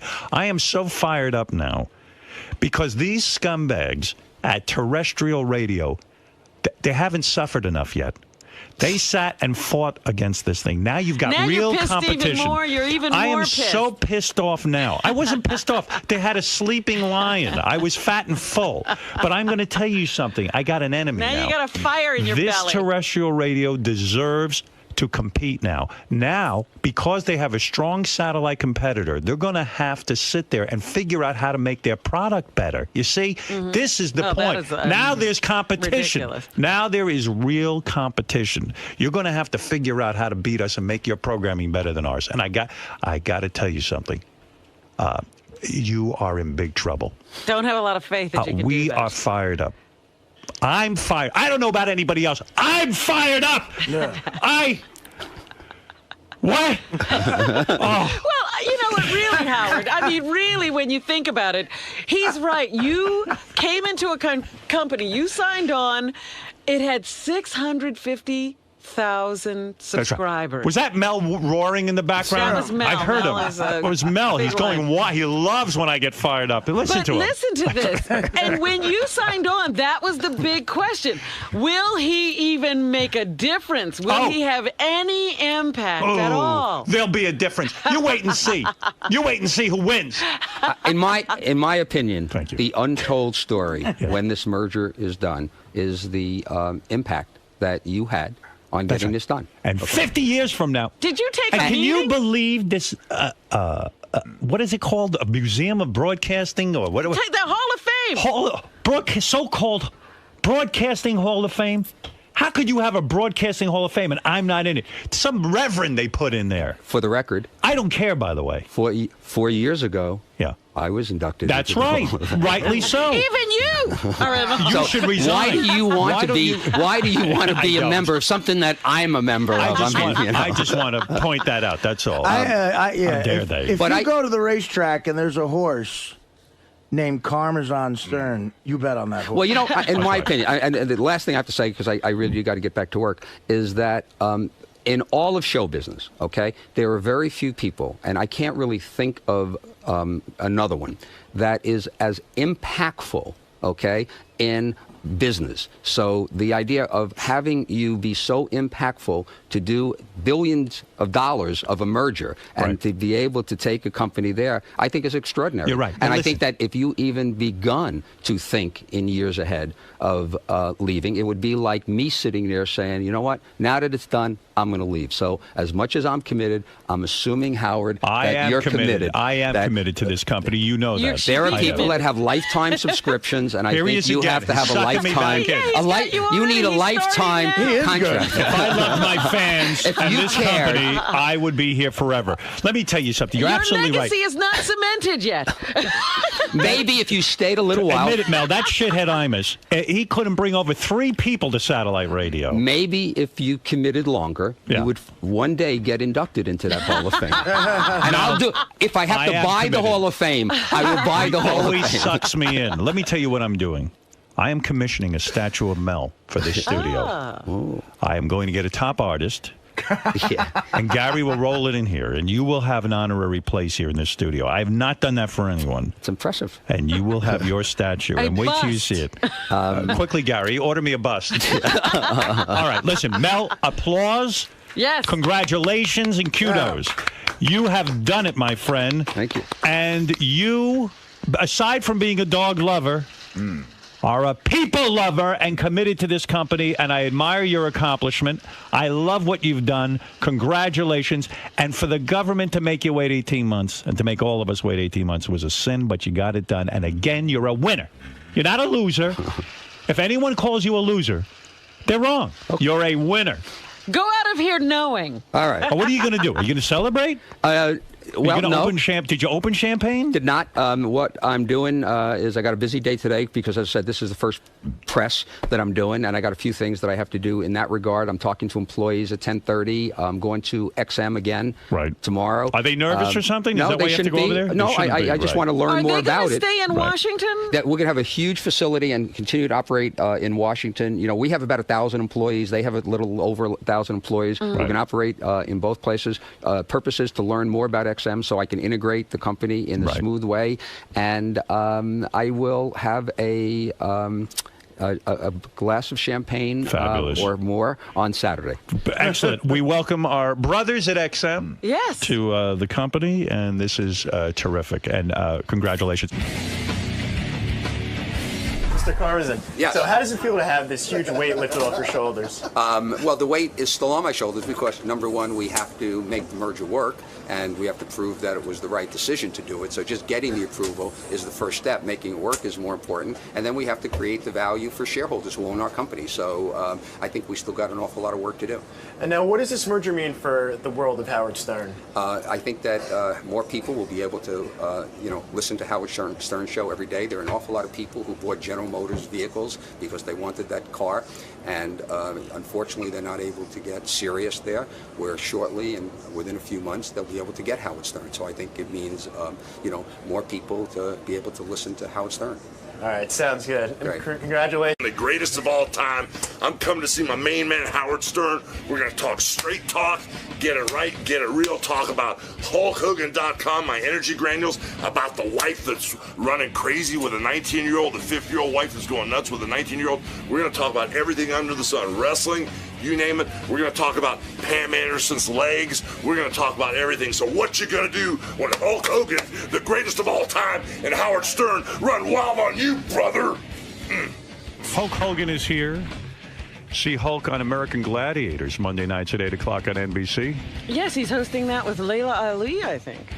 That's Muhammad Ali's daughter? Yeah, the boxer. I think she's kind of cute. She was on that Dancing with the Stars that you love so much. Hey, there he is. Look how big he is. But you know what? He looks smaller. Represent your boy, man. I like that boy. Bubba Army.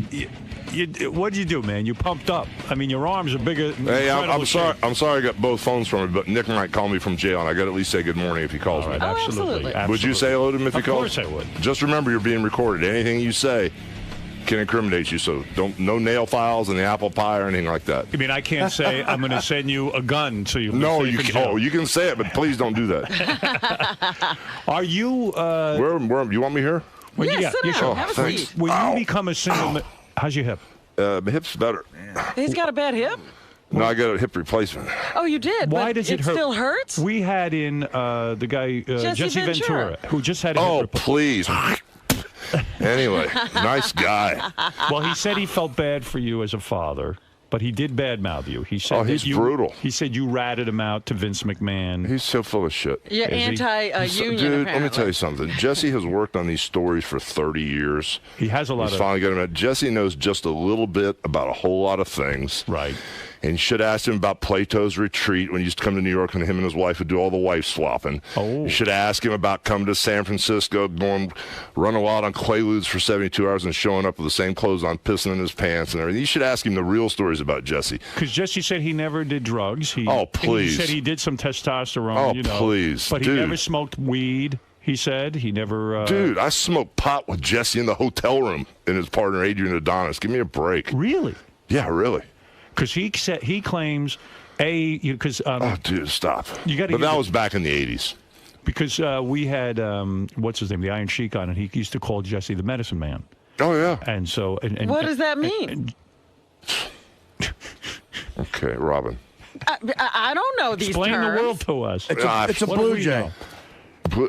Double Blue Jay, brother. Blue Jay. And around. So you guys are hot. You never stop. You're doing great. I'm just trying to play the second half of the game here. I'm worried about you. I'm doing better. When you sat down, we have a lot to cover, but when you sat down, you looked like you were in physical pain. Yeah, my back's pretty messed up.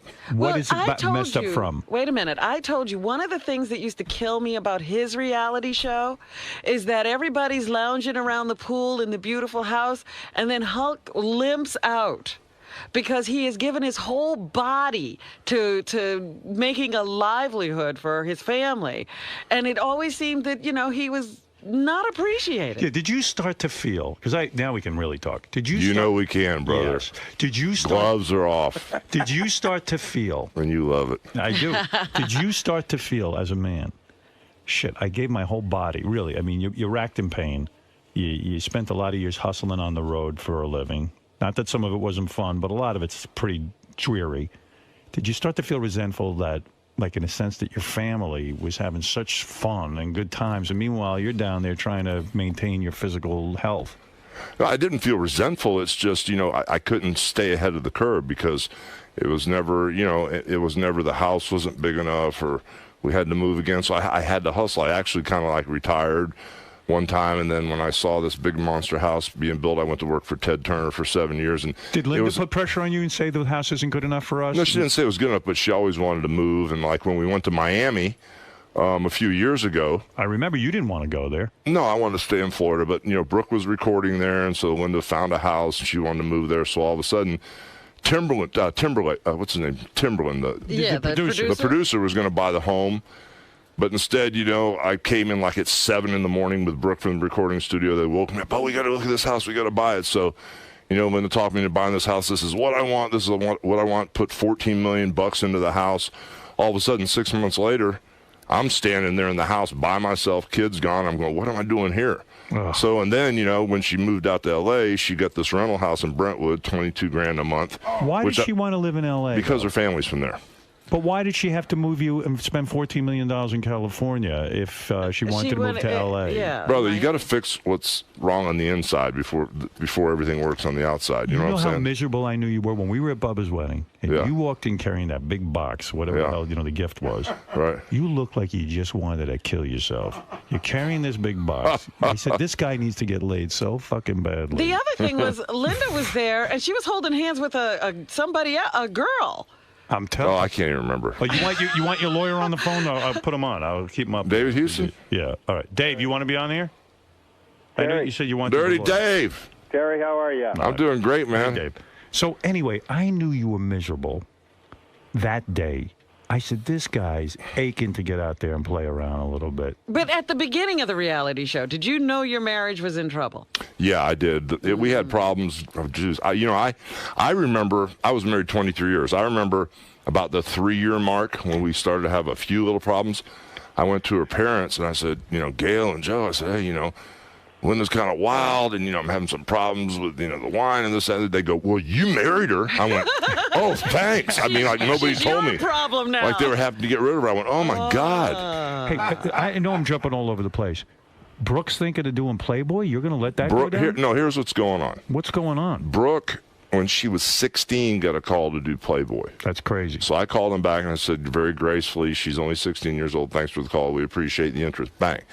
So now all of a sudden, her reality show's taken off. She did some really great numbers the last couple of weeks. I've been watching the show. I have too. Yeah. Playboy, she said to say hello too. She loves you. I love her. Playboy called and said, we want you on the cover of the 55th anniversary where they'll have Drew Barrymore, Marilyn Monroe, and everybody inside. So she calls me and asks me what I think. I said, well, the first thing you say on a business call like that is we're very interested.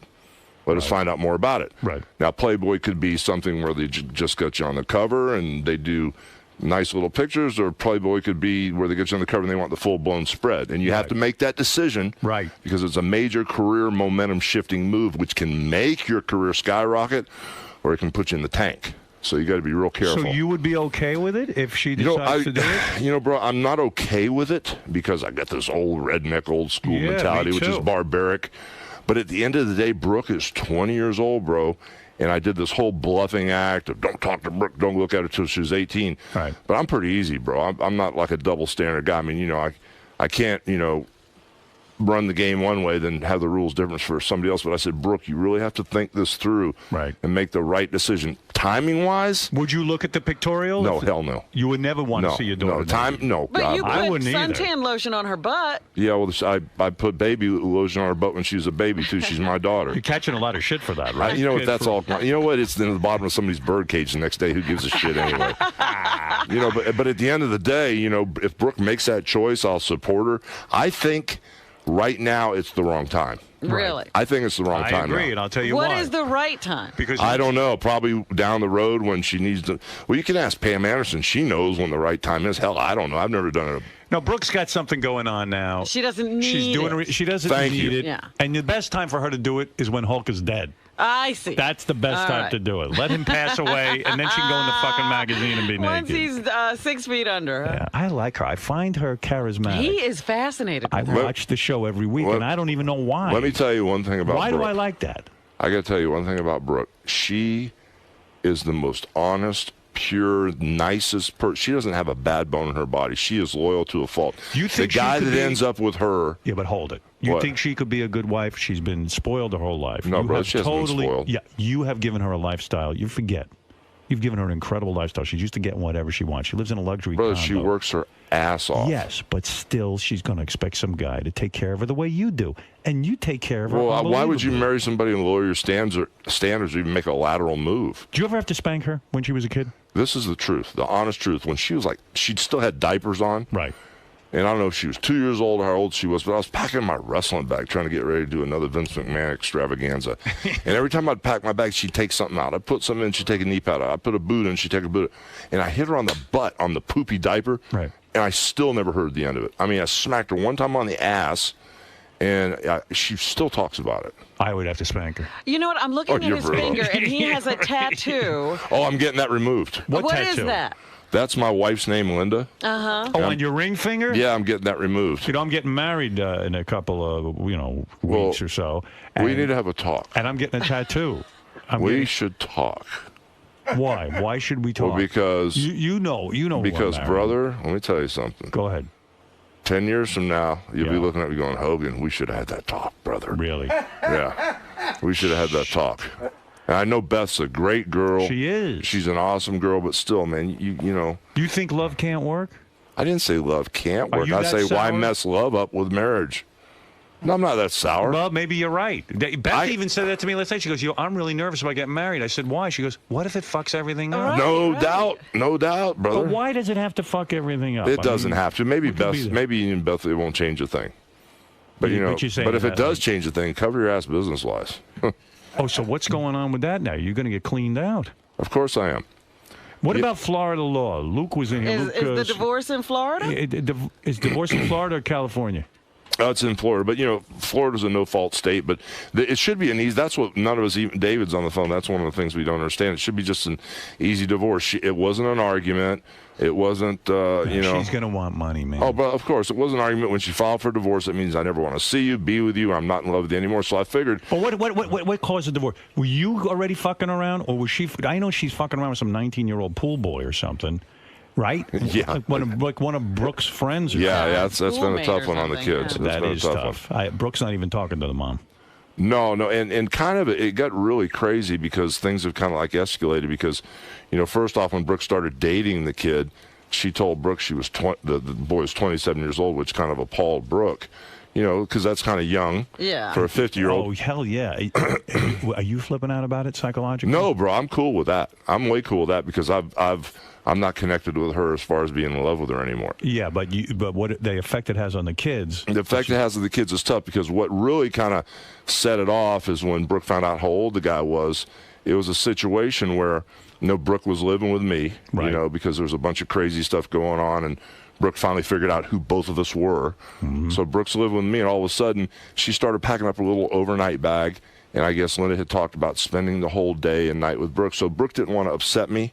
And when she's packing a little bag, she goes, "Oh, Dad, I'm kind of like going to go over and spend the day and the night with Mom." And I think Brooke thought it would roll into like 5 or 6 days, Right. And she didn't want to upset me. I said, "Oh, that's cool." So all of a sudden, when Brooke's packing up, Linda calls and says, "Well, let's just meet for breakfast." Oh. And switch gears. So she says, "Let's meet at the 𝗦𝗫𝗄 house, a big house." So Linda goes to the 𝗦𝗫𝗄 house. Mom's not there. So Mom goes, "Come to the restaurant. I told you to come to the damn restaurant." So Brooke flipped out and said, Mom yelled at me, said, "Come right to the restaurant."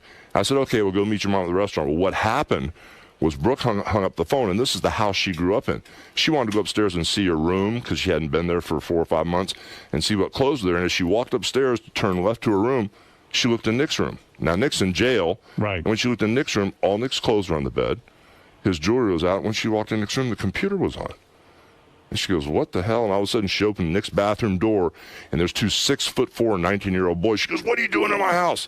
And the one kid goes, "I live here. I date your mom." Oh. And Brooke looked at the kid and goes, "You're Charlie Hill. I went to school with you. You're younger than me." So Brooke started shaking and called me. Oh, my God. And I didn't know if it was going to be an Aruba situation. They're going to beat her up or rape her. I don't know what's going on. So I said, "Just tell them you're calling the cops." They left, and as Charlie walked out, he clicked off on Nick's computer. So I mean, the invasion of privacy to put your daughter in that situation. And Linda got pissed at Brooke and said, "Brooke ransacked the house." This is the house she grew up in. Wow. So now Linda doesn't talk to Brooke anymore. And then do you think this is all a result of the reality show? Would you, if you had? No, to do bro. it There over were again? problems before the reality show. So the reality, you don't blame the reality show. You don't feel like it was a mistake. No. I mean, things were going to turn out the way they turned out. Everybody wanted to do the reality show. It put extra pressure on, but there were already problems with Linda and I for the last 10, 12 years before that. It was a nightmare. I mean, Linda. Why didn't you get out sooner? Because for the same old story for the kids, brother. For the kids. Do you think it was good for the kids? You staying Not together? now. Not now. I don't. In retrospect, everyone always now says I that. realize that the kids. It would be better off for the kids to be from a broken home than be in one. Mm-hmm. And now that I really see it, and there were things like, just sometimes I would get these crazy cheap shots when I'd talk to Brooke and say, "Brooke, what do you think I should do?" She goes, "Dad, Mom doesn't love you anymore." That's tough coming from your kid. Were you not having sex for the last 10, 12 years with your wife? It was off and on, but it was very rare. Very rare. And here you are, And you're Hulk Hogan. I mean, you can get laid. Stop. I mean, you can, right?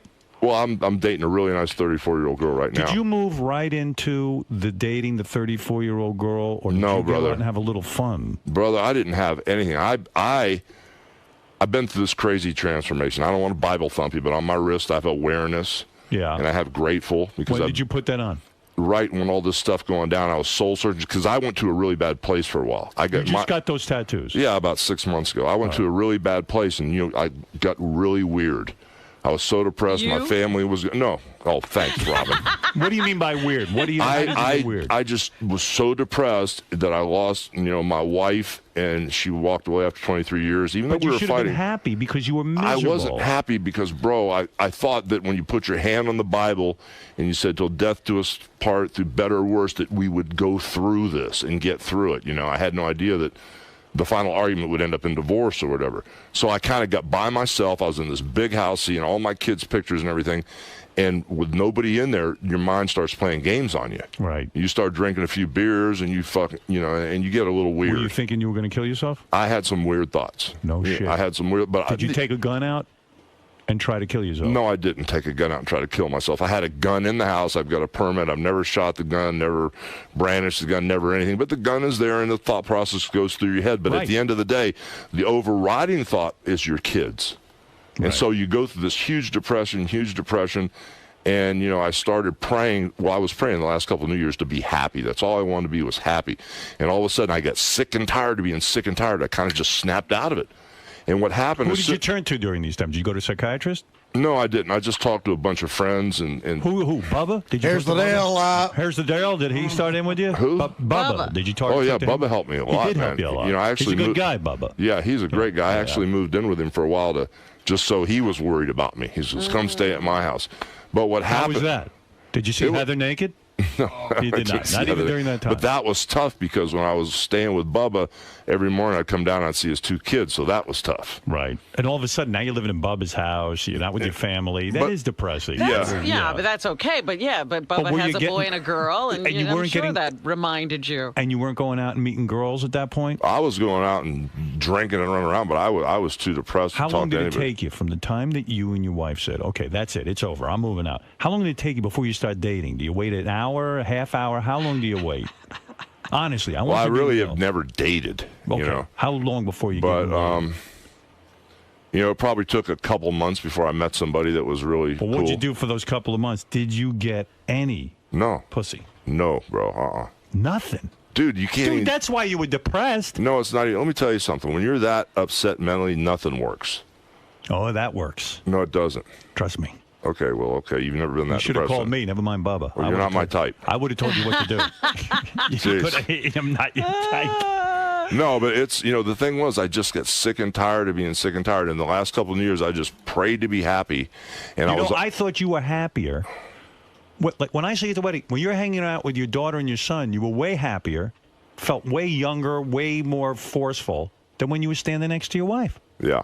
Well, let me tell you what happened to me. I actually didn't think I could go to this buyer's meeting and sales meeting for Walmart. Right. And I had Hogan Energy in Walmart. And all of a sudden, I went to Texas. I didn't think I'd go, and I spent 2 days there talking to the buyers and everything about Hogan Energy. And on the way back on the plane, I was moaning and complaining to some guy in first class, and this lady tapped me on the shoulder. She goes, "You need this book." And all of a sudden, I looked at my watch. I had like an hour on the plane, so I can read real slow and microscope a script, a 100-page script, and take 8 hours. Like I'm blocking it and shooting every scene. Right. Or I can speed read through a 100-page script in like 20 minutes. So I started speed reading through this book, and I saw what it was. I broke a sweat. I went, "Oh my God, I don't want to give this book back." And as I was reading it and flipping out, right when the landing gear was going down, the lady goes, "Keep the book." And the book was The Secret. What is The Secret? It's about, you don't know The Secret? I know Private Parts. The only book I ever read. Okay, that's a hell of a book too. But Thank you. I don't want to Bible thump you. But it had to parallel what I believe religiously. It couldn't be a snake oil type deal. So religiously... Did you read The Secret, Robin? I've read The Secret. Did it do something for you? Absolutely. So what happened Should was... I read this? You'd probably be cool. You'd probably dig it. Okay. If you don't want to read it, they got a DVD. But what it does... DVD is good, too. Yeah, it's awesome. But someone reads it to you. Yeah. Oh, I like but what it does is it kind of paralleled what I believe, because I'm a Christian. I believe that the brother died on the cross to pay for my sins, everlasting life, all that stuff. You call Jesus the brother. You buy into all of that. Well, I'm not going to go down that road and Bible thump you, but what it does is for me to read The Secret and buy into it. God created energy and all this stuff, and that's what The Secret is about. It got you out of your depression. Right, and it's all about positive thinking and the law of attraction. Just like the law of gravity really works, whether you know it or not. Right. The law of attraction is a real scientific law. We've got negative and positive charges. We emit vibrations. And you're saying between a man and a woman? No, between anything. Everything. Somewhere vibrations attract. Like if you're in a great mood and you're happy, oh my gosh, you'll attract those type of vibes. If you're depressed, manic, you're going to attract other. Thank you. Yeah, so I started reading that law of attraction. I figured it out that for 20 years I was doing training, prayers, and vitamins. I was unconscious and I didn't know what I was doing, but that was all positive stuff. And the law of attraction works whether you like it or not. So I attracted career, money, and whatever I attracted. Now all of a sudden I became aware. Yes. I'm conscious, and this is a real law I can use, so I can manifest and be happy and attract the right people and the right business and stuff. So that's what got me out of my thing. Got you out of your thing. Yeah. And so what was it like after all those years of marriage? You finally get a new chick. Talk to me about somebody that. you can have regular sex with. Let me tell you. Locked up in a fucking prison. Let me tell you this first. The only way I can describe it is I was breathing all this dirty air, and I thought we were supposed to hate and be miserable, and life sucks. And even though we went out with these people and we had a nice dinner, as soon as they leave, oh, I hate them, they're no good. And I was so used to this mindset of being negative, and it was all this dirty air. As soon as I went out and breathed clean air, I went, oh my God, life is beautiful. People are nice, and so this, you realized when you were in your marriage with your wife, you got into some negative air. Yeah, bro. You became negative about people. Yeah. Everything became a bummer. Everyone was out to get you. All this shit, and then all of a sudden, your eyes are opened up, and you say, you know what? I think I feel like I'm a better person. I don't have to be so. And even with all the things that are going down, people go, we're praying for you. They're supportive. They're so nice to me. Even with all these things going down, civil case, my son, the criminal case. Why are you responsible for your? Okay, your son had. No, this let me finish 1 second. All the the stuff that's going down, I'm happier now than I was when I was married. I believe it. I swear to you. I believe You still got stuff going on, though, just like Howard said. You know, those tapes came out of the prison conversations. But that doesn't seem right to me. Like, isn't that private shit? We're going to court now to decide if that's public content, because if that's the case, why haven't we heard the Charles Manson tapes? Why haven't we heard all the OJ tapes? The Paris Hilton tapes, the Ted Bundy who killed all the co-eds in Florida. Those tapes were never released. OJ talking to his lawyers. All that stuff's never been released. So all of a sudden they release it, and they release it with a juvenile, a child that's talking. And Nick even signed a paper when he went in jail saying he wanted no publicity. Right. So the Pinellas County legal team made this decision to release the tapes. Now, is this the most painful thing you ever went through in your life, seeing your son be in jail? Yeah, bro. This is the worst, right? But he's doing better. He's doing better because he was sentenced to. First off, everybody that ever had reckless driving, serious bodily injury, or reckless driving and vehicular homicide where the person died when they're under 18, they always get probation. Right. But Nick got sentenced to 8 months minimum security, and the truth is we didn't realize he was going to get put to jail, but he took it like a man. He was accountable. He was responsible. He didn't even turn around and look at me when he got sentenced, which killed me. He just took it like a man. He went in thinking he was getting minimum security. They took him to an adult prison and put him in solitary confinement. Wow. I mean, this isn't just maximum security where, the murderers and the rapists, hang out. This is where the murderers and the rapists fight each other and attack the guards. They put him to solitary confinement to punish him.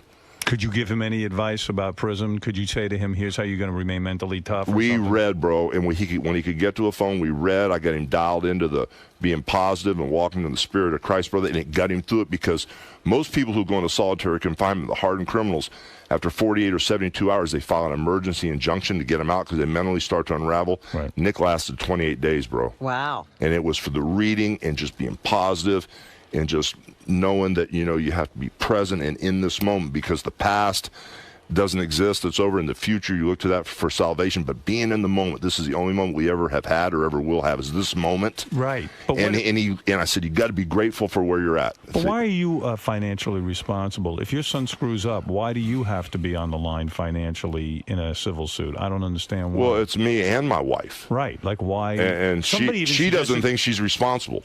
She wanted custody of Nick, and she wanted to take Nick in. David, you still there? Yeah. Hey, Howard. Yeah. What they're saying is because he's a juvenile, they're the parents, and they're alleging under Florida law that makes the parents responsible because he's still a juvenile when this crash took place. Oh, I see. So that means you're but you got insurance. It's a car accident.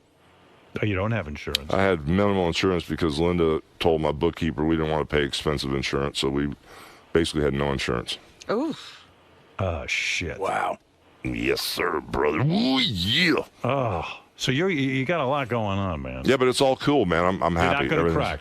No, I'm good now. I could have, but now I'm good. So now you got lawyers working on it, like Dave here on the phone, and he's working things out. Right. But it's a lot of pressure on you mentally. I mean, come on. It is, brother, but you know what? You worked your whole life. You banged your body up. I mean, you've been through a lot of shit. Yeah. You hustled. So now to have your financial empire, you got your wife involved in trying to figure out how much money she's going to get. You got she wants it all. She wants it all. All of it. And then you got this lawsuit through what happened with your son. How much wrestling did she do? She did none, but I mean, she was on the Hogan Knows Best for 4 years. She ran a restaurant for 6 years. She's generated income, but now she's acting like she can't work, of course. Mm-hmm. And, she wants to make a career out of me, whatever she can do. And she wants all the trademarks and all the, just everything. It's like she wants it all. How are you going to sort this? It's going to take years to sort all this out, isn't it? Whatever. Yeah. It's all good. So tell me about something good. So you finally, this is what I want to know. You've been married, you were married, 34 years? 20-something? 23. 23 years with the same woman. I don't know if you fucked around during the marriage or not. But he's not answering. He's not answering. Don't answer anything, Terry. Don't answer anything? Are you serious? No, wait a second. Are you serious, David? Yeah, no, you can answer other things. Other things. Don't answer that? Of course not. Oh, I was going to answer it. Some guys, no, seriously, some guys during their marriage do, They fall. She might have had a little something on the side. You might have had a little something on the side. Who knows? I don't know. I mean, you saw Jesse Ventura at Plato's Retreat, or you just heard about it? No, he used to wear the Plato's Retreat shirt on TV doing interview and brag about him and his wife Terry going there. Oh. So you went there too? No, I didn't go there. I just listened to the stories. Oh, okay. But I'm just that was in New York, Plato's Retreat. Yeah. So then, in other words, if you were kind of, but here you are, a single guy. Yeah. You're famous. All of a sudden you're now a free man. You can breathe the free air, as you say. Yes. Is the chick the one that kind of looks a little bit like your ex-wife? Looks a little bit like Brooke? She got the blonde hair. You know what they say? They say blondes all look alike. I mean, if you look at her, she doesn't look anything like Linda. But you might have a type.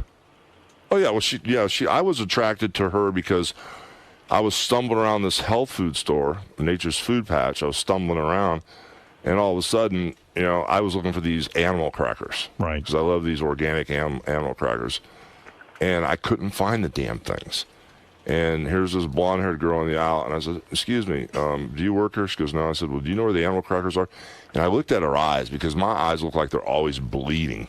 I'm so tired and they're irritated, and I need some surgery on them to clean them up. There's these little things from the sunspots that I've got.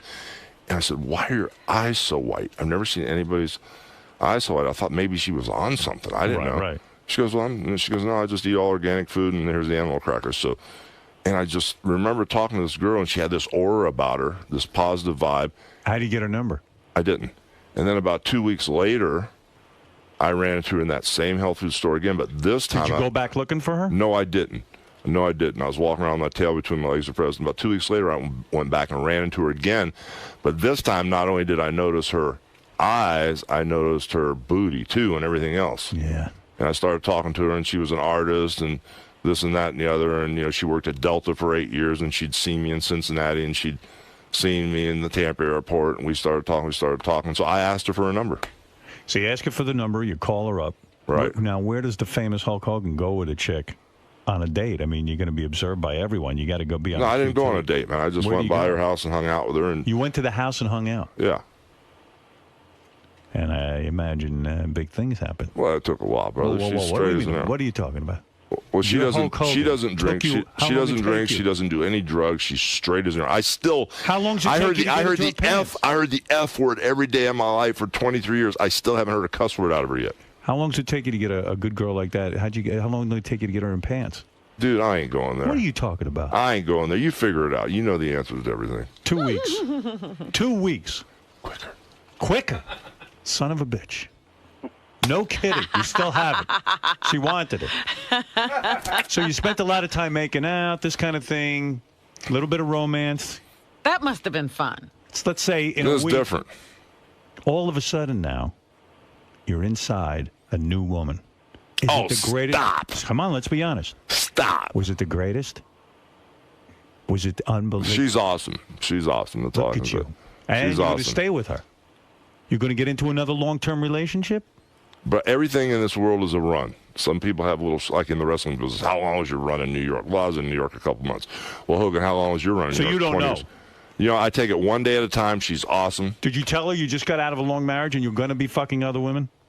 Did you tell her that? No, I didn't tell her that. You did not discuss that with her? No, I'm not that type of guy. If I'm locked in with somebody, I'm all the way in or all the way out. You are? Yes, I am. All the way in or all the way. I respect that. All the way in or all the way out.